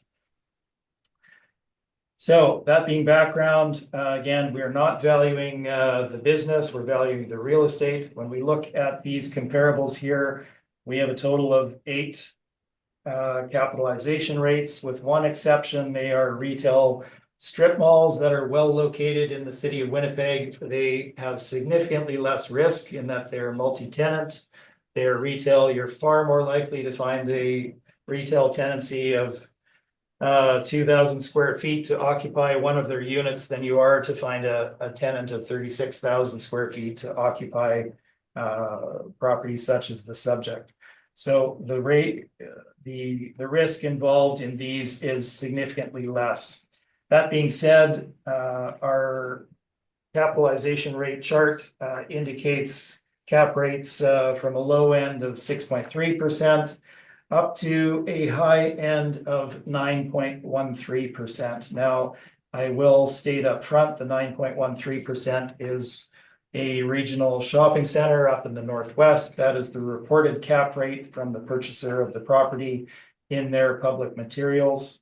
The balance of the sales, for the most part, with one exception, at 8.9%, is indicating in that 6.5% to 7.5% range for well-located retail strip malls in the city. I've given you photos of them on the following pages. And then we have the market brokerages ranges as indicated on page 35, 6.5 to 7.5 for Cushman Wakefield for non-anchored retail strip malls, and Collier's indicating 6.5 to 7.5 for investment grade retail assets. So everything is pointing to the same type of range. As already been mentioned, interest rates rose dramatically, just over 4%, leading up to the valuation date over a 1-year period. There's a direct impact on mortgage lending rates and, of course, driving capitalization rates up in tandem with that. In addition to that, we have property located in a condominium development, which restricts use of the properties to automotive uses only. So we are at the upper end of that range at 7.5%. For the reasons stated, our valuation is summarized on page 35.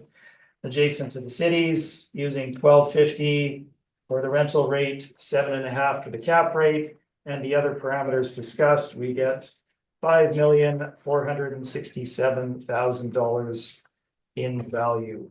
The addenda materials include the I&E, the decisions that I referred to from the Board of Revision hearing we just went through on Point West, supportive of $12.750, or rather $12 rent and 7.5% capitalization rate. The balance of the addenda includes some articles that I've referred to in the text, as well as those 2 municipal board decisions that I referred to at the beginning of my presentation. That is my presentation, and I do appreciate your patience, everybody, and I'm open for questions. Thank you very much, Mr. Smith. Questions at this point, Mr. Spacek, please? I have no questions, thank you. Thank you very much. Ms. McFadden, do you have questions at this time? I have no questions right now, thank you. Mr. Whitbread, questions? Yeah, I have a few. I just want to take you to page 28. This is where you did your generic example of a 100-square-foot building, right? And you came up with a value of $12, right? That's correct. For that example, yes. Yeah. And so when you look at this particular building or all of your properties today, you use $12.50. I have, yes. And you said, considering building age, size, quality, location, and other factors, we've applied a rental rate of $12.50 to the subject property. You did it to all of them. Does that same consideration go into play for all of your properties, or is this, might we ever see a dealership where $12.50 doesn't work? It would maybe be $12. We would certainly. Looking at, as I've referred to, the Point West decision, our rental rate that we used there, significant input there was the location of the property.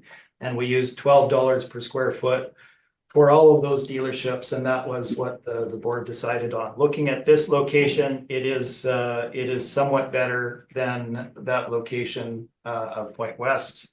And we've made the appropriate adjustment upwards from there. Okay, so that seems to be primarily the reason for the $12.50. Yes, based on all the evidence included, we've made an increase from that particular location. I understand. Thank you. Second question, would you say that, and you made reference to a back end, front end of a dealership. I've also heard it referred to as clean and dirty. It's dirtier in the back end than it is in the front end because they do mechanical work back there. Is that correct? That's correct. And would you say that's more of an industrial application than a retail application? So I would, but my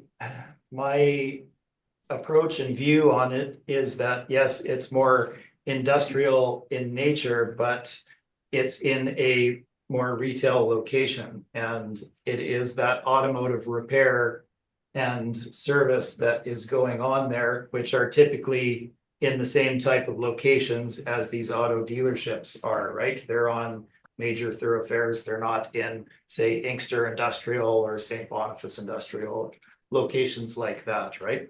So we are making that comparison to the automotive service and repair versus the industrial locations itself, like your typical warehouse and or manufacturing facility. But if I just take, for example, let's drive into the Waverly Auto Mall. It's quite a large mall with quite a number of dealerships, correct?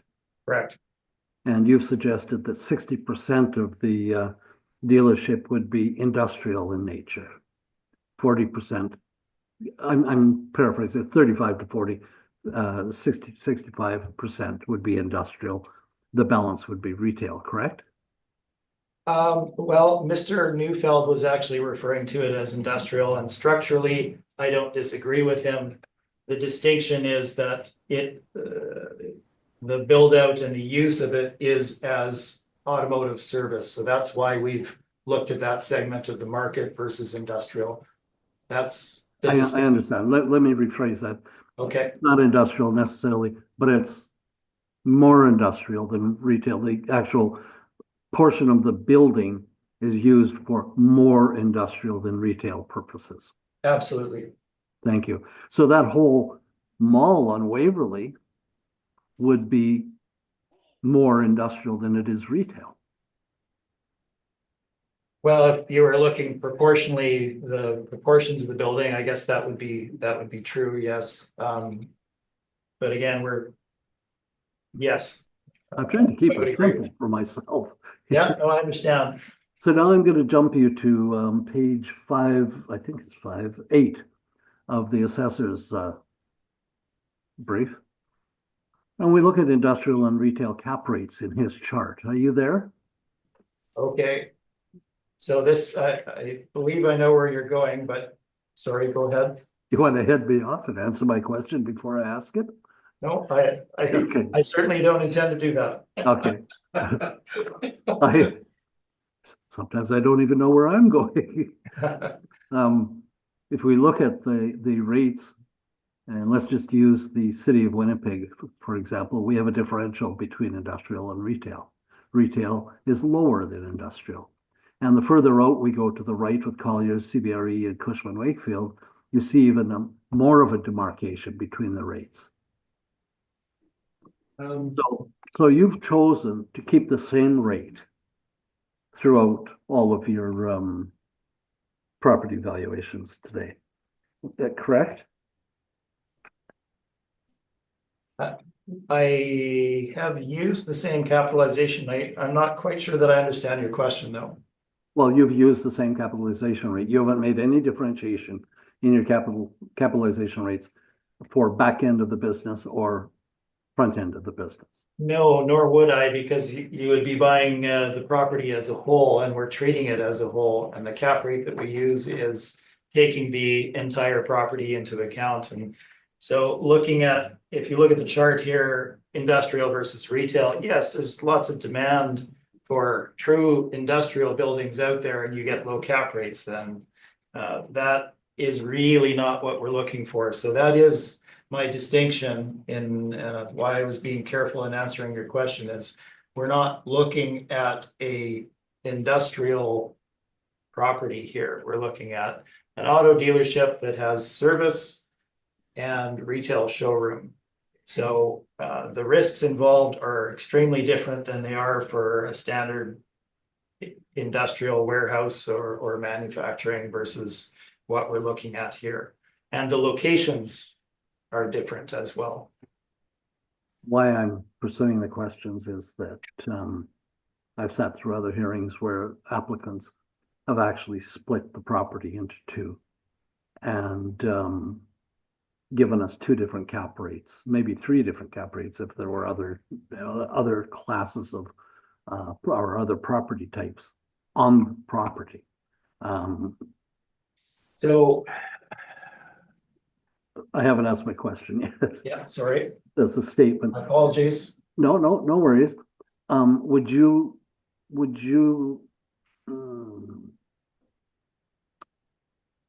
suggest that could be a practice of other applicants to use separate cap rates for property such as this? Well, I guess to answer your question, other applicants are obviously welcome to take whatever approach they feel is appropriate. I certainly don't agree with that. If I were to look at, so let's look at this. I have a property out at Point West that has a separate Tim Hortons building and drive-through and area dedicated to that particular use. Where in that particular instance, we were fine with a different capitalization rate being used for the clearly Tim Hortons quick service retail, because it could be separated off as a separate property.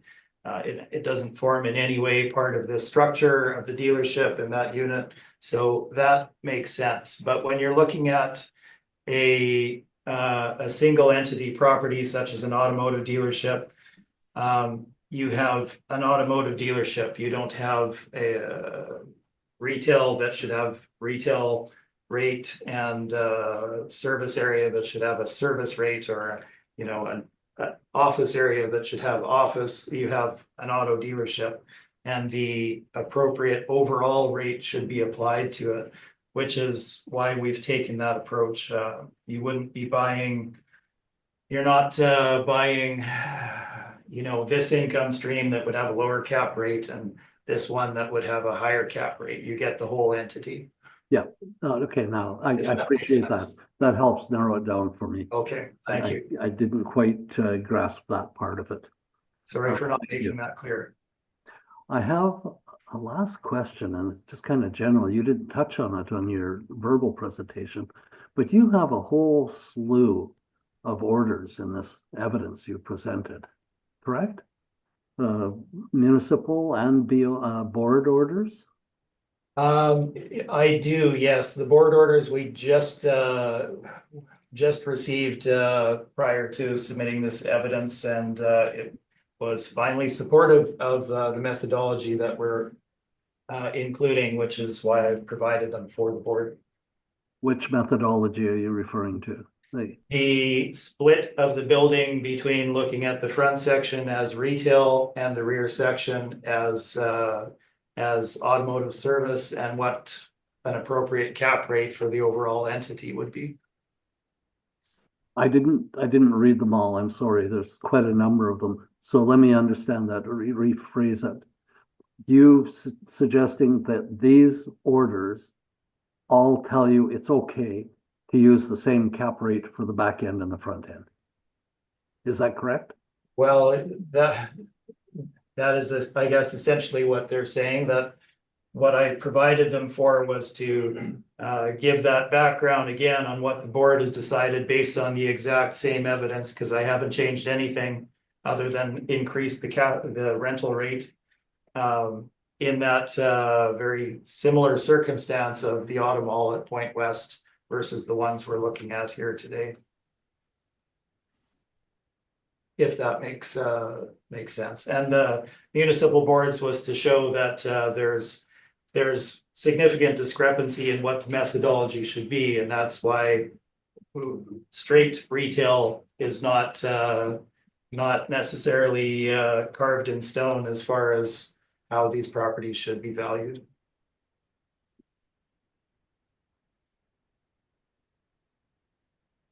Okay, thank you. I'm just finishing one of the board orders, and that's fine.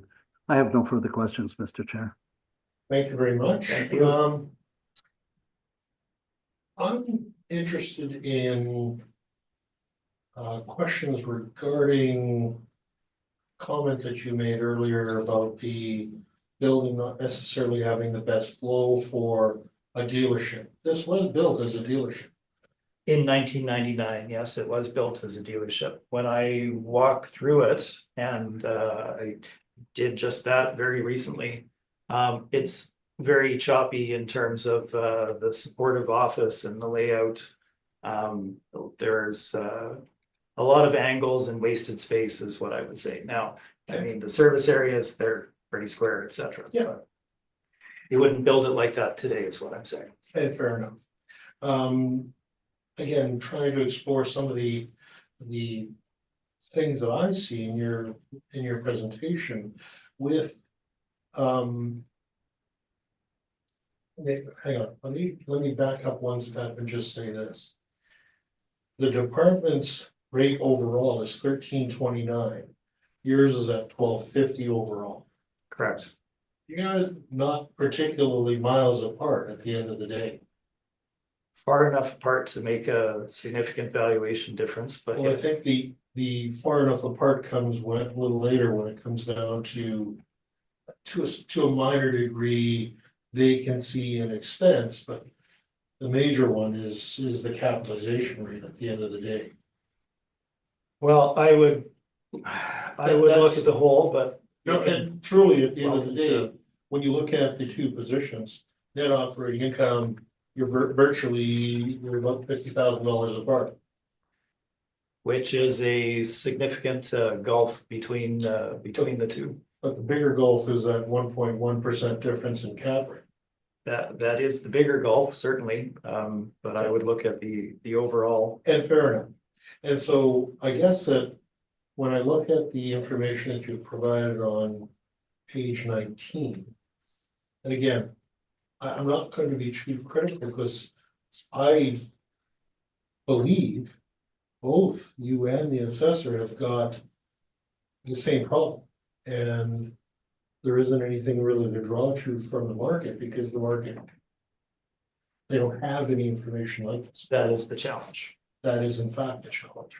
But when I look at what you've produced on page 19, and again, I appreciate what you're trying to do, but I also will note the vast majority of those properties are built and they're much older and are either secondary type properties, as you described them earlier, being that they've become used car places, or in a lot of the other instances, they are either repair shops, as in auto body places, or they are repair shops for various bits of the auto industry.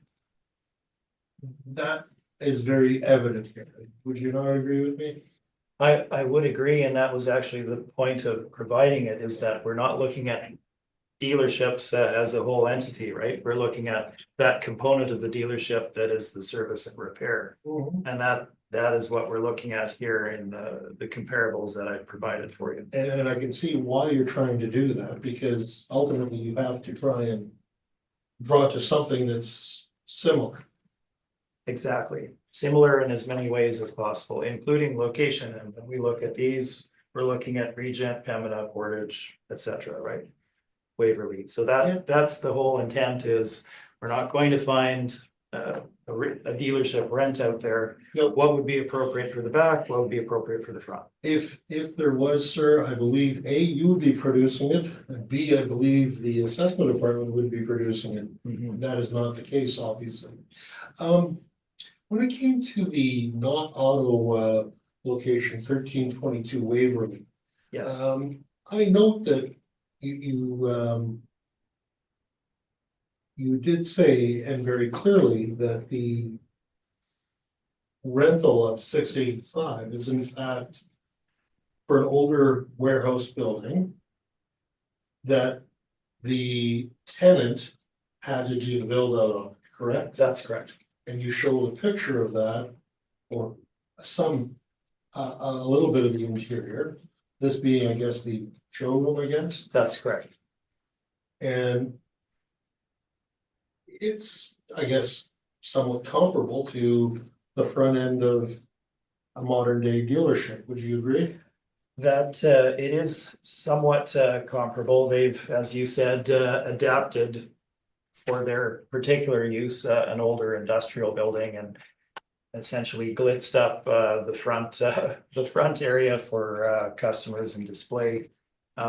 So it's comparable, but not entirely the same. But certainly the 685, as I indicated, is on the very, very low end of what would be appropriate. It doesn't reflect the money that the tenant put in. Okay. And that was going to be my next question. Do you have any sort of an idea of what rate per square foot they put into Unfortunately, we don't have that information available to us, so it will be higher, but I couldn't give you certainly a assume number. so, but, you know, I was just wondering if in fact you had some idea as to what that may have been. Unfortunately, no.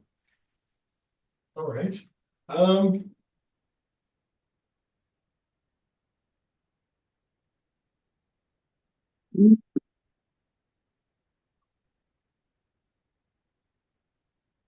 Yeah. Common problems between both sides. So I think with that, I appreciate your submission and I believe that concludes that. I'm going to offer each party an opportunity to summarize if they wish.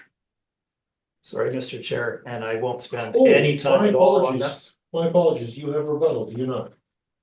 I do, and this will be a 1-minute process. I'm not gonna run through it. You can look at it. Are we ready to go on Let me- that? Let Or me just verify we have in fact received the rebuttal. And It should be named 1700 Waverly because it's rebuttal for. yep, I see that, okay. Yeah. So does everyone have it at this point? No, I can't locate it. Sorry. Where did you put it? So if the file name is 1700 Waverly applicant rebuttal. So it should be towards the top.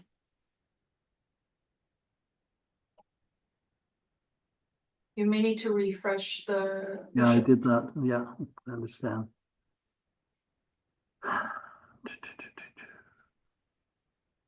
So it should be right under the file that is listed as number 7. I don't have anything like that. looks like, well, Yeah, he's looking for it electronically, which is where.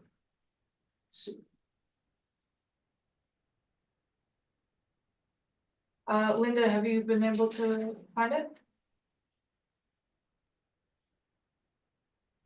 Yes, I have it. Okay. It's in the list Where did you find it on the list, Linda? near the top. Yeah, Under orders. Immediately adjacent, immediately preceding orders. there we go. Under docket, yeah. Actually, on my, it's under docket, yeah. Yeah, Yeah. okay. Thank you. I've got it. No worries, and so we all now have it, yes? Yep. Thank you very much.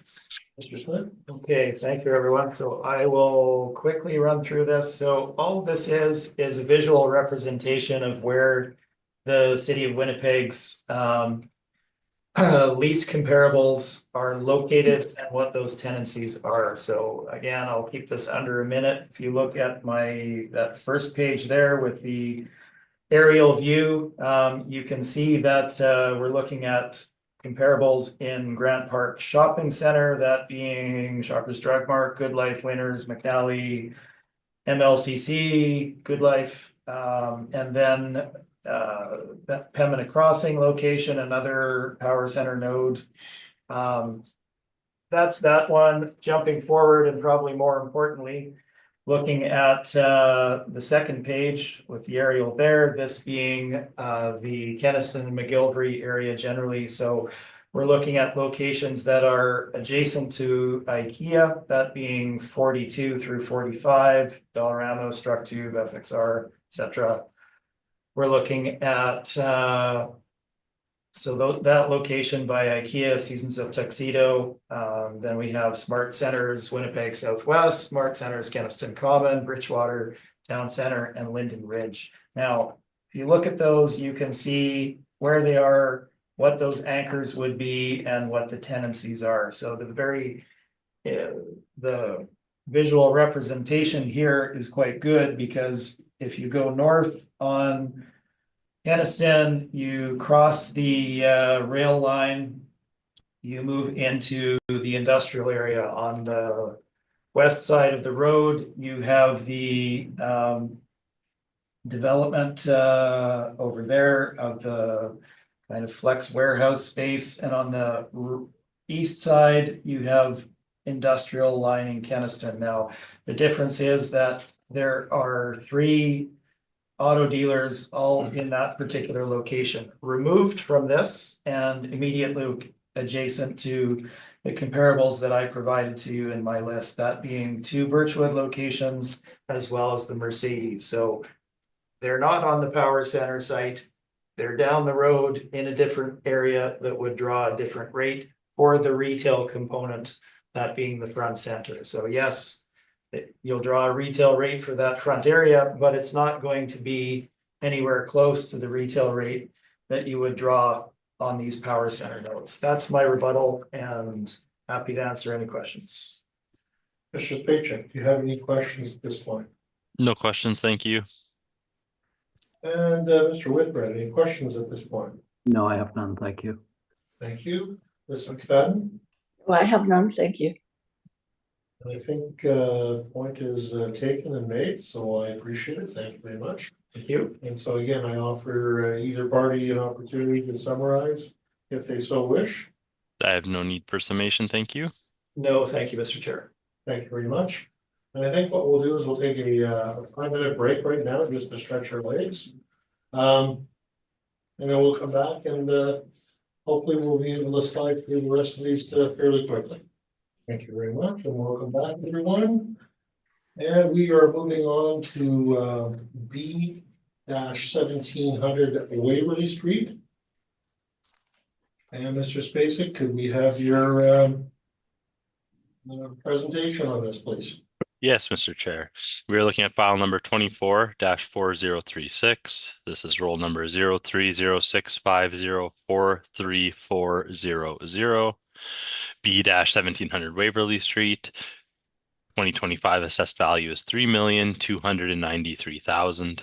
We have a 2000 built vehicle dealership right next door to our last property. We have a total square footage of 13,955 square feet with a land to plan area of 6.2. If you look at page 2, you can see exactly where it's located, just next door to where we were speaking. We have an Acura dealership. Excuse me, page 5 is the exact same comparables I went over as the first property. Page 6 is the important part. It's the income workup for 2025. This property, smaller square footage than the last at 13,955. We have a $14.65 rental rate in place for the whole property. We have a 2% vacancy loss, 3% expenses, $6 shortfall, and an overall model derived cap rate of 5.85%. And this is a total value of $3,293,000. Again, carrying everything forward that I discussed last time, I will point out at page 10, we have a mailer sent in from the owner, fully owner occupied, and they've attached an income statement from the dealership itself, but not helping us out too much on any rental rates or capitalization rate information. That is my presentation. Thank you. Thank you very much. Questions, Mr. Smith? I only have 1 or 2, and they're in relation to the capitalization rate. So this property, as you said, is located right next door to the one we just did, correct? Correct. And it's built 1 year later than the other one, 2000 versus 99. Correct. And the cap rate here is 5.85% versus 6.4%. Just wondering what would explain that discrepancy. Again, we just have it's built a year newer. It's a smaller in size, and combination leads to a lower cap rate as determined by the model.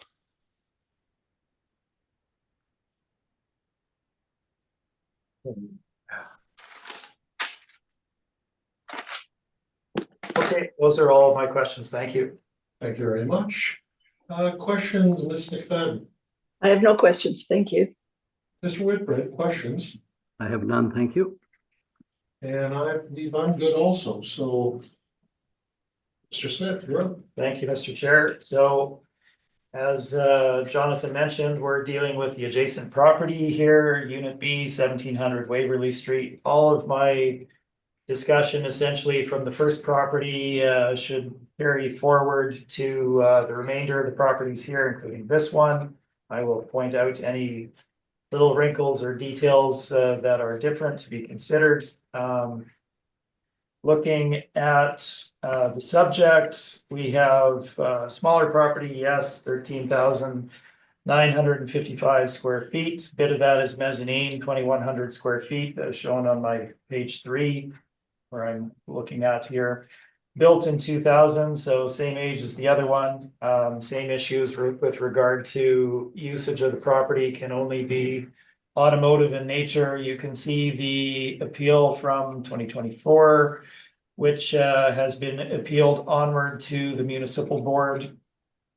And again, our land to plan area ratio is 6.2 to 1, which is certainly under what one is typically looking for automotive dealerships in current stage. Photos begin on page 4, some exteriors.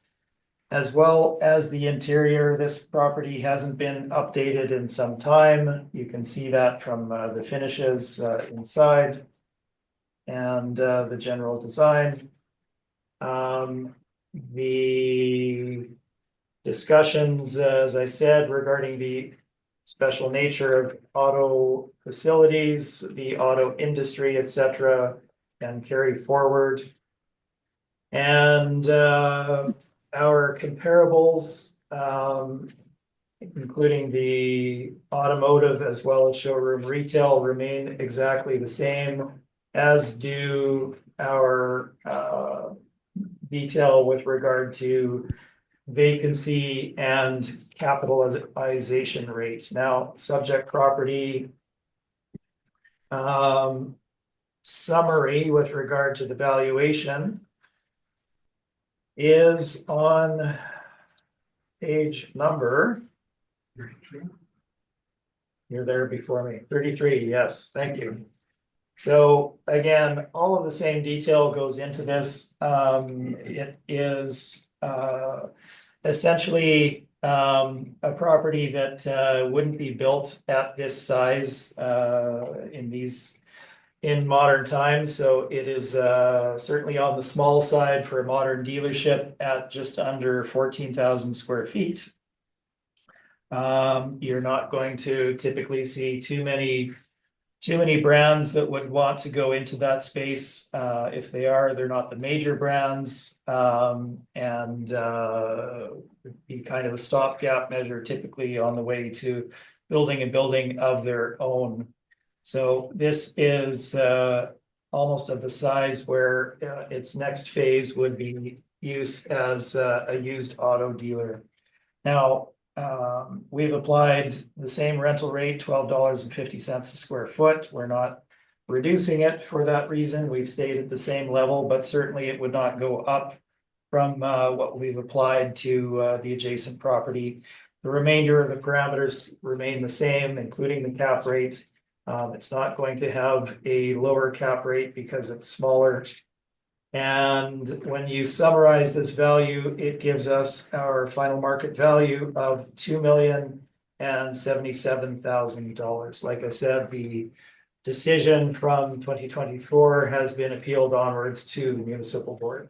The addenda includes the INE as well as all of the other information we've already discussed. Thank you. Thank you very much. Questions at this point, Mr. Spacek? I have no questions. Thank you. Thank you very much. Mr. Whitbread, questions? I have none, thank you. Thank you. Mr. Fadden? I have none, thank you. And I don't believe I have any, so thank you very much. Any summation on either part, gentlemen? I'm No. fine. Thank you. Excellent. I will just ask does the applicant want the rebuttal to be applied to the next two properties? I do, yes, thank you. Okay. Thank you very We much. won't discuss it, but Yeah, no, Yeah. just so to be clear, thank you.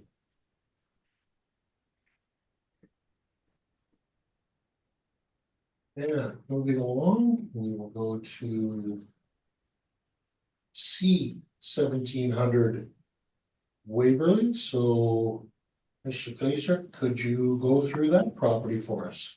Absolutely. Thank you, Mr. Chair. We are looking at file number 24-4115. This is roll number 0306-504-3500. We are now next door at C-1700 Waverly Street. This is a 2025 value of $3,641,000. We again have a 2000 built complete dealership, gross floor area 15,743. Same as the leasable area. Page 2 shows a picture of the property. It is currently Crown Automax pre-owned super center. So I'm going to assume there's some used car sales going on here. You can see another picture of the street view on page 3.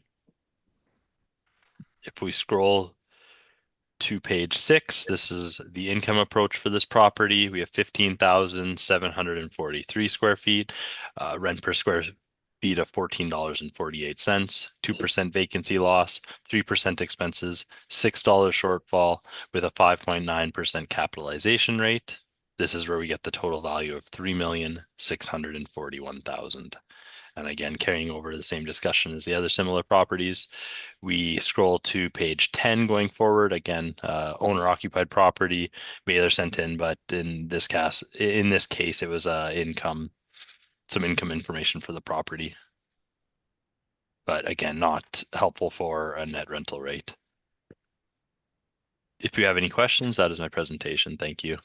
Thank you very much. Any questions for the assessor? I have no questions. Thank you, Mr. Chair. Thank you very much. Questions, Ms. McFadden? I have no question. And Mr. Whitbread, any questions? No, I have none. Thank you.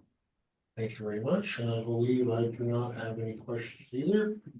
So thank you for your presentation. Mr. Smith, may we have yours then, sir? Yes, thank you, Mr. Chair. So Unit C, 1700 Waverly, immediately adjacent to the other two properties that we just dealt with, built in the same year, 2000, and we're looking at roughly the same floor area or leasable area rather as the prior property, 15,743. My page number 3 gives you some background, some of which I've discussed. We're looking at a small mezzanine area of 900 square feet here.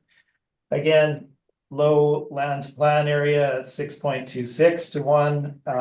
Again, doesn't provide adequate storage and display space for vehicles on site, necessitating other properties for the dealer. Zone M2, and we have the restriction on use to automotive use only.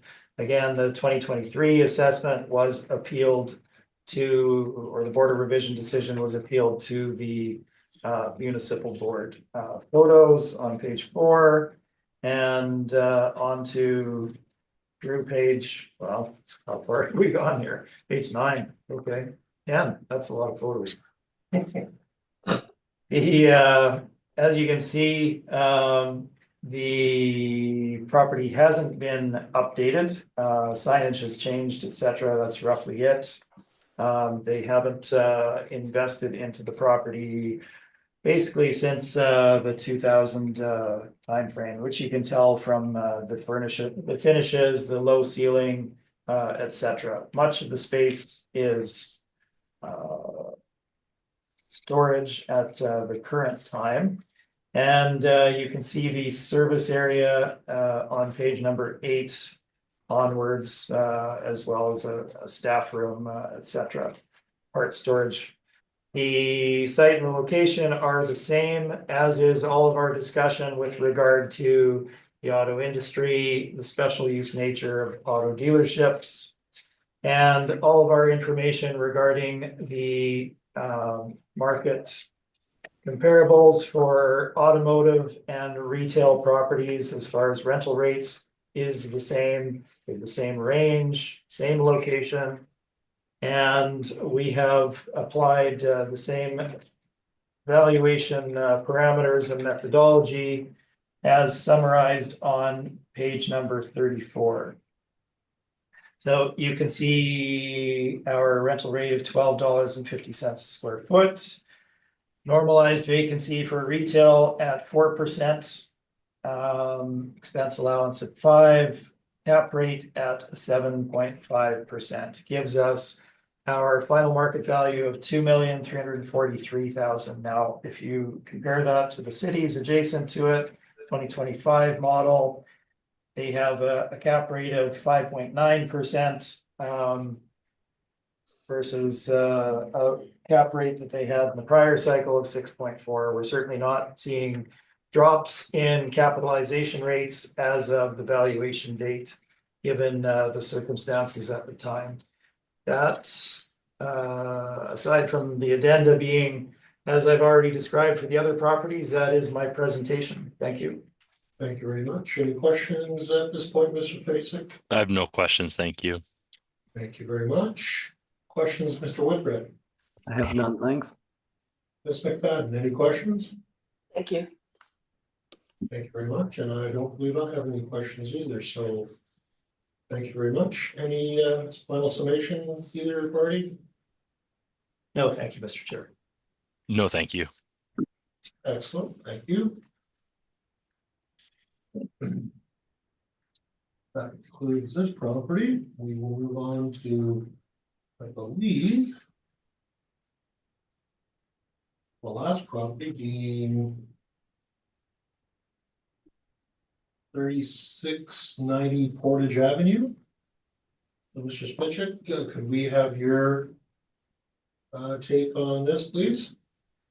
Yes, thank you very much. We are looking at file number 24-4123. We have a roll number 07569002300. We are located at 3690 Portage Avenue, right next door to our first property today. This is 2025 assessed value.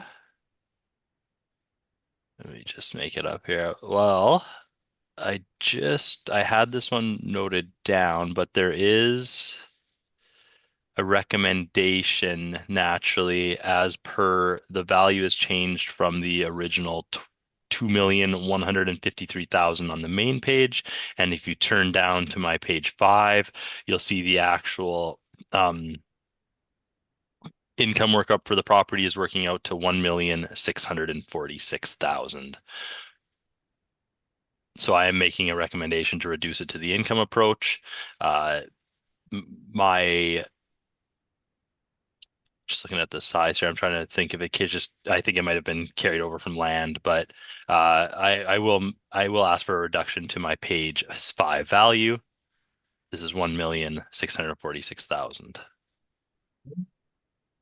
So this is 7,300 square feet at $13.41. 2% vacancy loss, 3% expenses, $6 shortfall, and a 5.6% capitalization rate. You adjusted the rent per square foot is what you've done, sir. I don't know where the original was sent out at 2,153, but the current income approach, and I just want to make sure that the cap with that NOI does work out to 1,646, but that is the income approach we have modeled for this property. You want to verify that quickly, sir? Yep, I just need to Please, make my calculator work.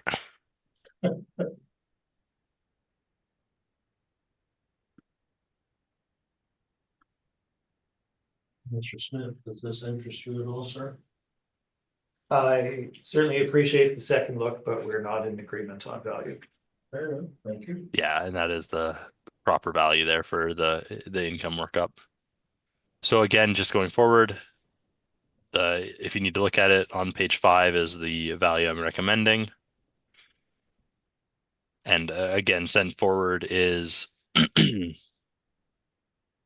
page 9 forward, income expense mailer, fully owner occupied. Again, sent income information for the actual dealership, but nothing to determine a net rent as it's owner occupied. So that is my presentation. Thank you very much.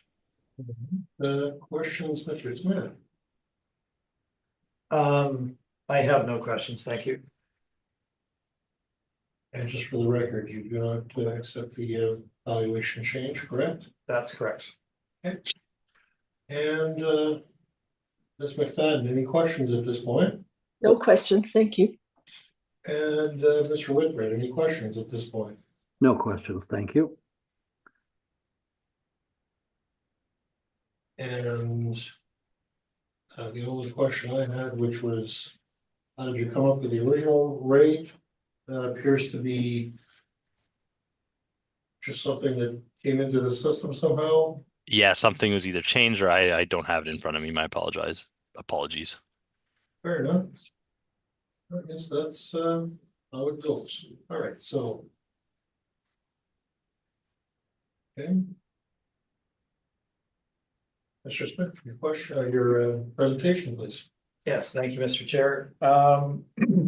So 3690 Portage Avenue, a different location, obviously, than where we were, but we are right next door to 3700 Portage, which was the first property up today, which is almost out at the end of Portage Avenue, just inside the perimeter highway. Subject property 3690 is Crown Mazda location. And if you jump forward to my page number 3, you can see further detail on it. We have a 2023 assessment that was appealed and reduced at the board from $1,717,000 down to $1,046,000. And now I see the rec for the property here, which I hadn't seen this morning, I guess, is $1,646,000. Down from that 2023 assessment as well. So subject property built in 1988. We have only 7,300 square feet of leasable area here. This is certainly too small for nearly all first run branded dealerships. They are essentially making do with the subject property as it stands right now. For Mazda would prefer a larger location, but for the time being, they're utilizing the property as is. Looking at the site area, again, we have land to plan area ratio 6.04 to 1. Which is smaller than desired with regard to display space, storage space, etc. And property was built in 1988. Photos begin on page 4. This was, I think, the coldest day we've had this year when I was taking these photos. At least it felt like it. Exteriors on page 4, interiors on page 5. Now, it may look spacious on page 5. It's not. That's the entire showroom there that you're looking at, and their office space is incorporated within the showroom. So if you look at the bottom of page 5, you can kind of get a sense that there's cubicles there. Page 6 shows them clearly. That's the sales and finance area that you're looking at, and seating area for customers at the bottom of page 6. Little tiny bit of office area, and then you have the service and repair area at the back of the property on page number 8. Site is shown on page 9, long and narrow, adjacent again to 3700 Portage, and the location on page number 10. So you're getting out towards the very end of St. James there, and close to the Point West location. The remainder of our inputs, again, remain exactly the same.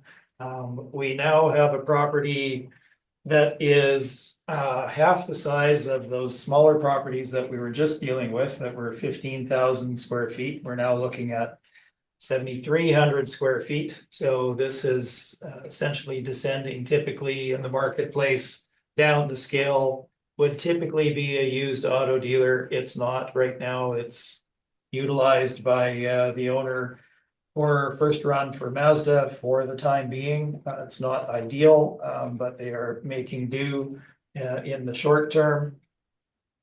And so typically I might look at a rental rate reduction. I have not done that in this case. I've stayed at the upper end. What we wouldn't see is rates rise because the size of it has decreased. That's not how this particular market functions. So we, as shown on page 32, have applied $12.50 a square foot. The same vacancy for the same reasons, as well as the expense allowance. And the capitalization rate of 7.5%. So this gives us our final market value of $1,086,000. I will point you again to my page number 3. The last cycle was reduced from an ever so slightly higher initial starting point, 1,717 to 1,046,000. And the city's now at 1,646,000. So we have a slight bump in our valuation from the last cycle. That is my presentation. I'm open for questions. Thank you. Thank you very much. Questions at this point, Mr. Spacek? I have no questions. Thank you. Thank you very much. Ms. McFadden, any questions? No questions, thank you. Thank you. Mr. Whitbread, questions? I have none, thank you. And I do believe I have any questions either. So unless there is a summation on either party. I'm fine. I'm fine. Thank you. Thank you. All right. That being said, I believe we've heard all items scheduled today. This hearing is now adjourned. I thank you both for your time and your patience. The only thing I will point out is that I have rebuttal for this one too, which we don't need to talk about, but is exactly the same. It's displaying the city's Okay. Fair enough. comparables location. And we will have So that you noted for were us. entered into. Yes, please. Okay. Yeah, but I won't take up any of the panel's time with I that. don't, I think we've understood where the positions are coming from. So thank you. Thank you. Appreciate your time, everybody. Thank you very much. I know it's long, but I do appreciate it. Every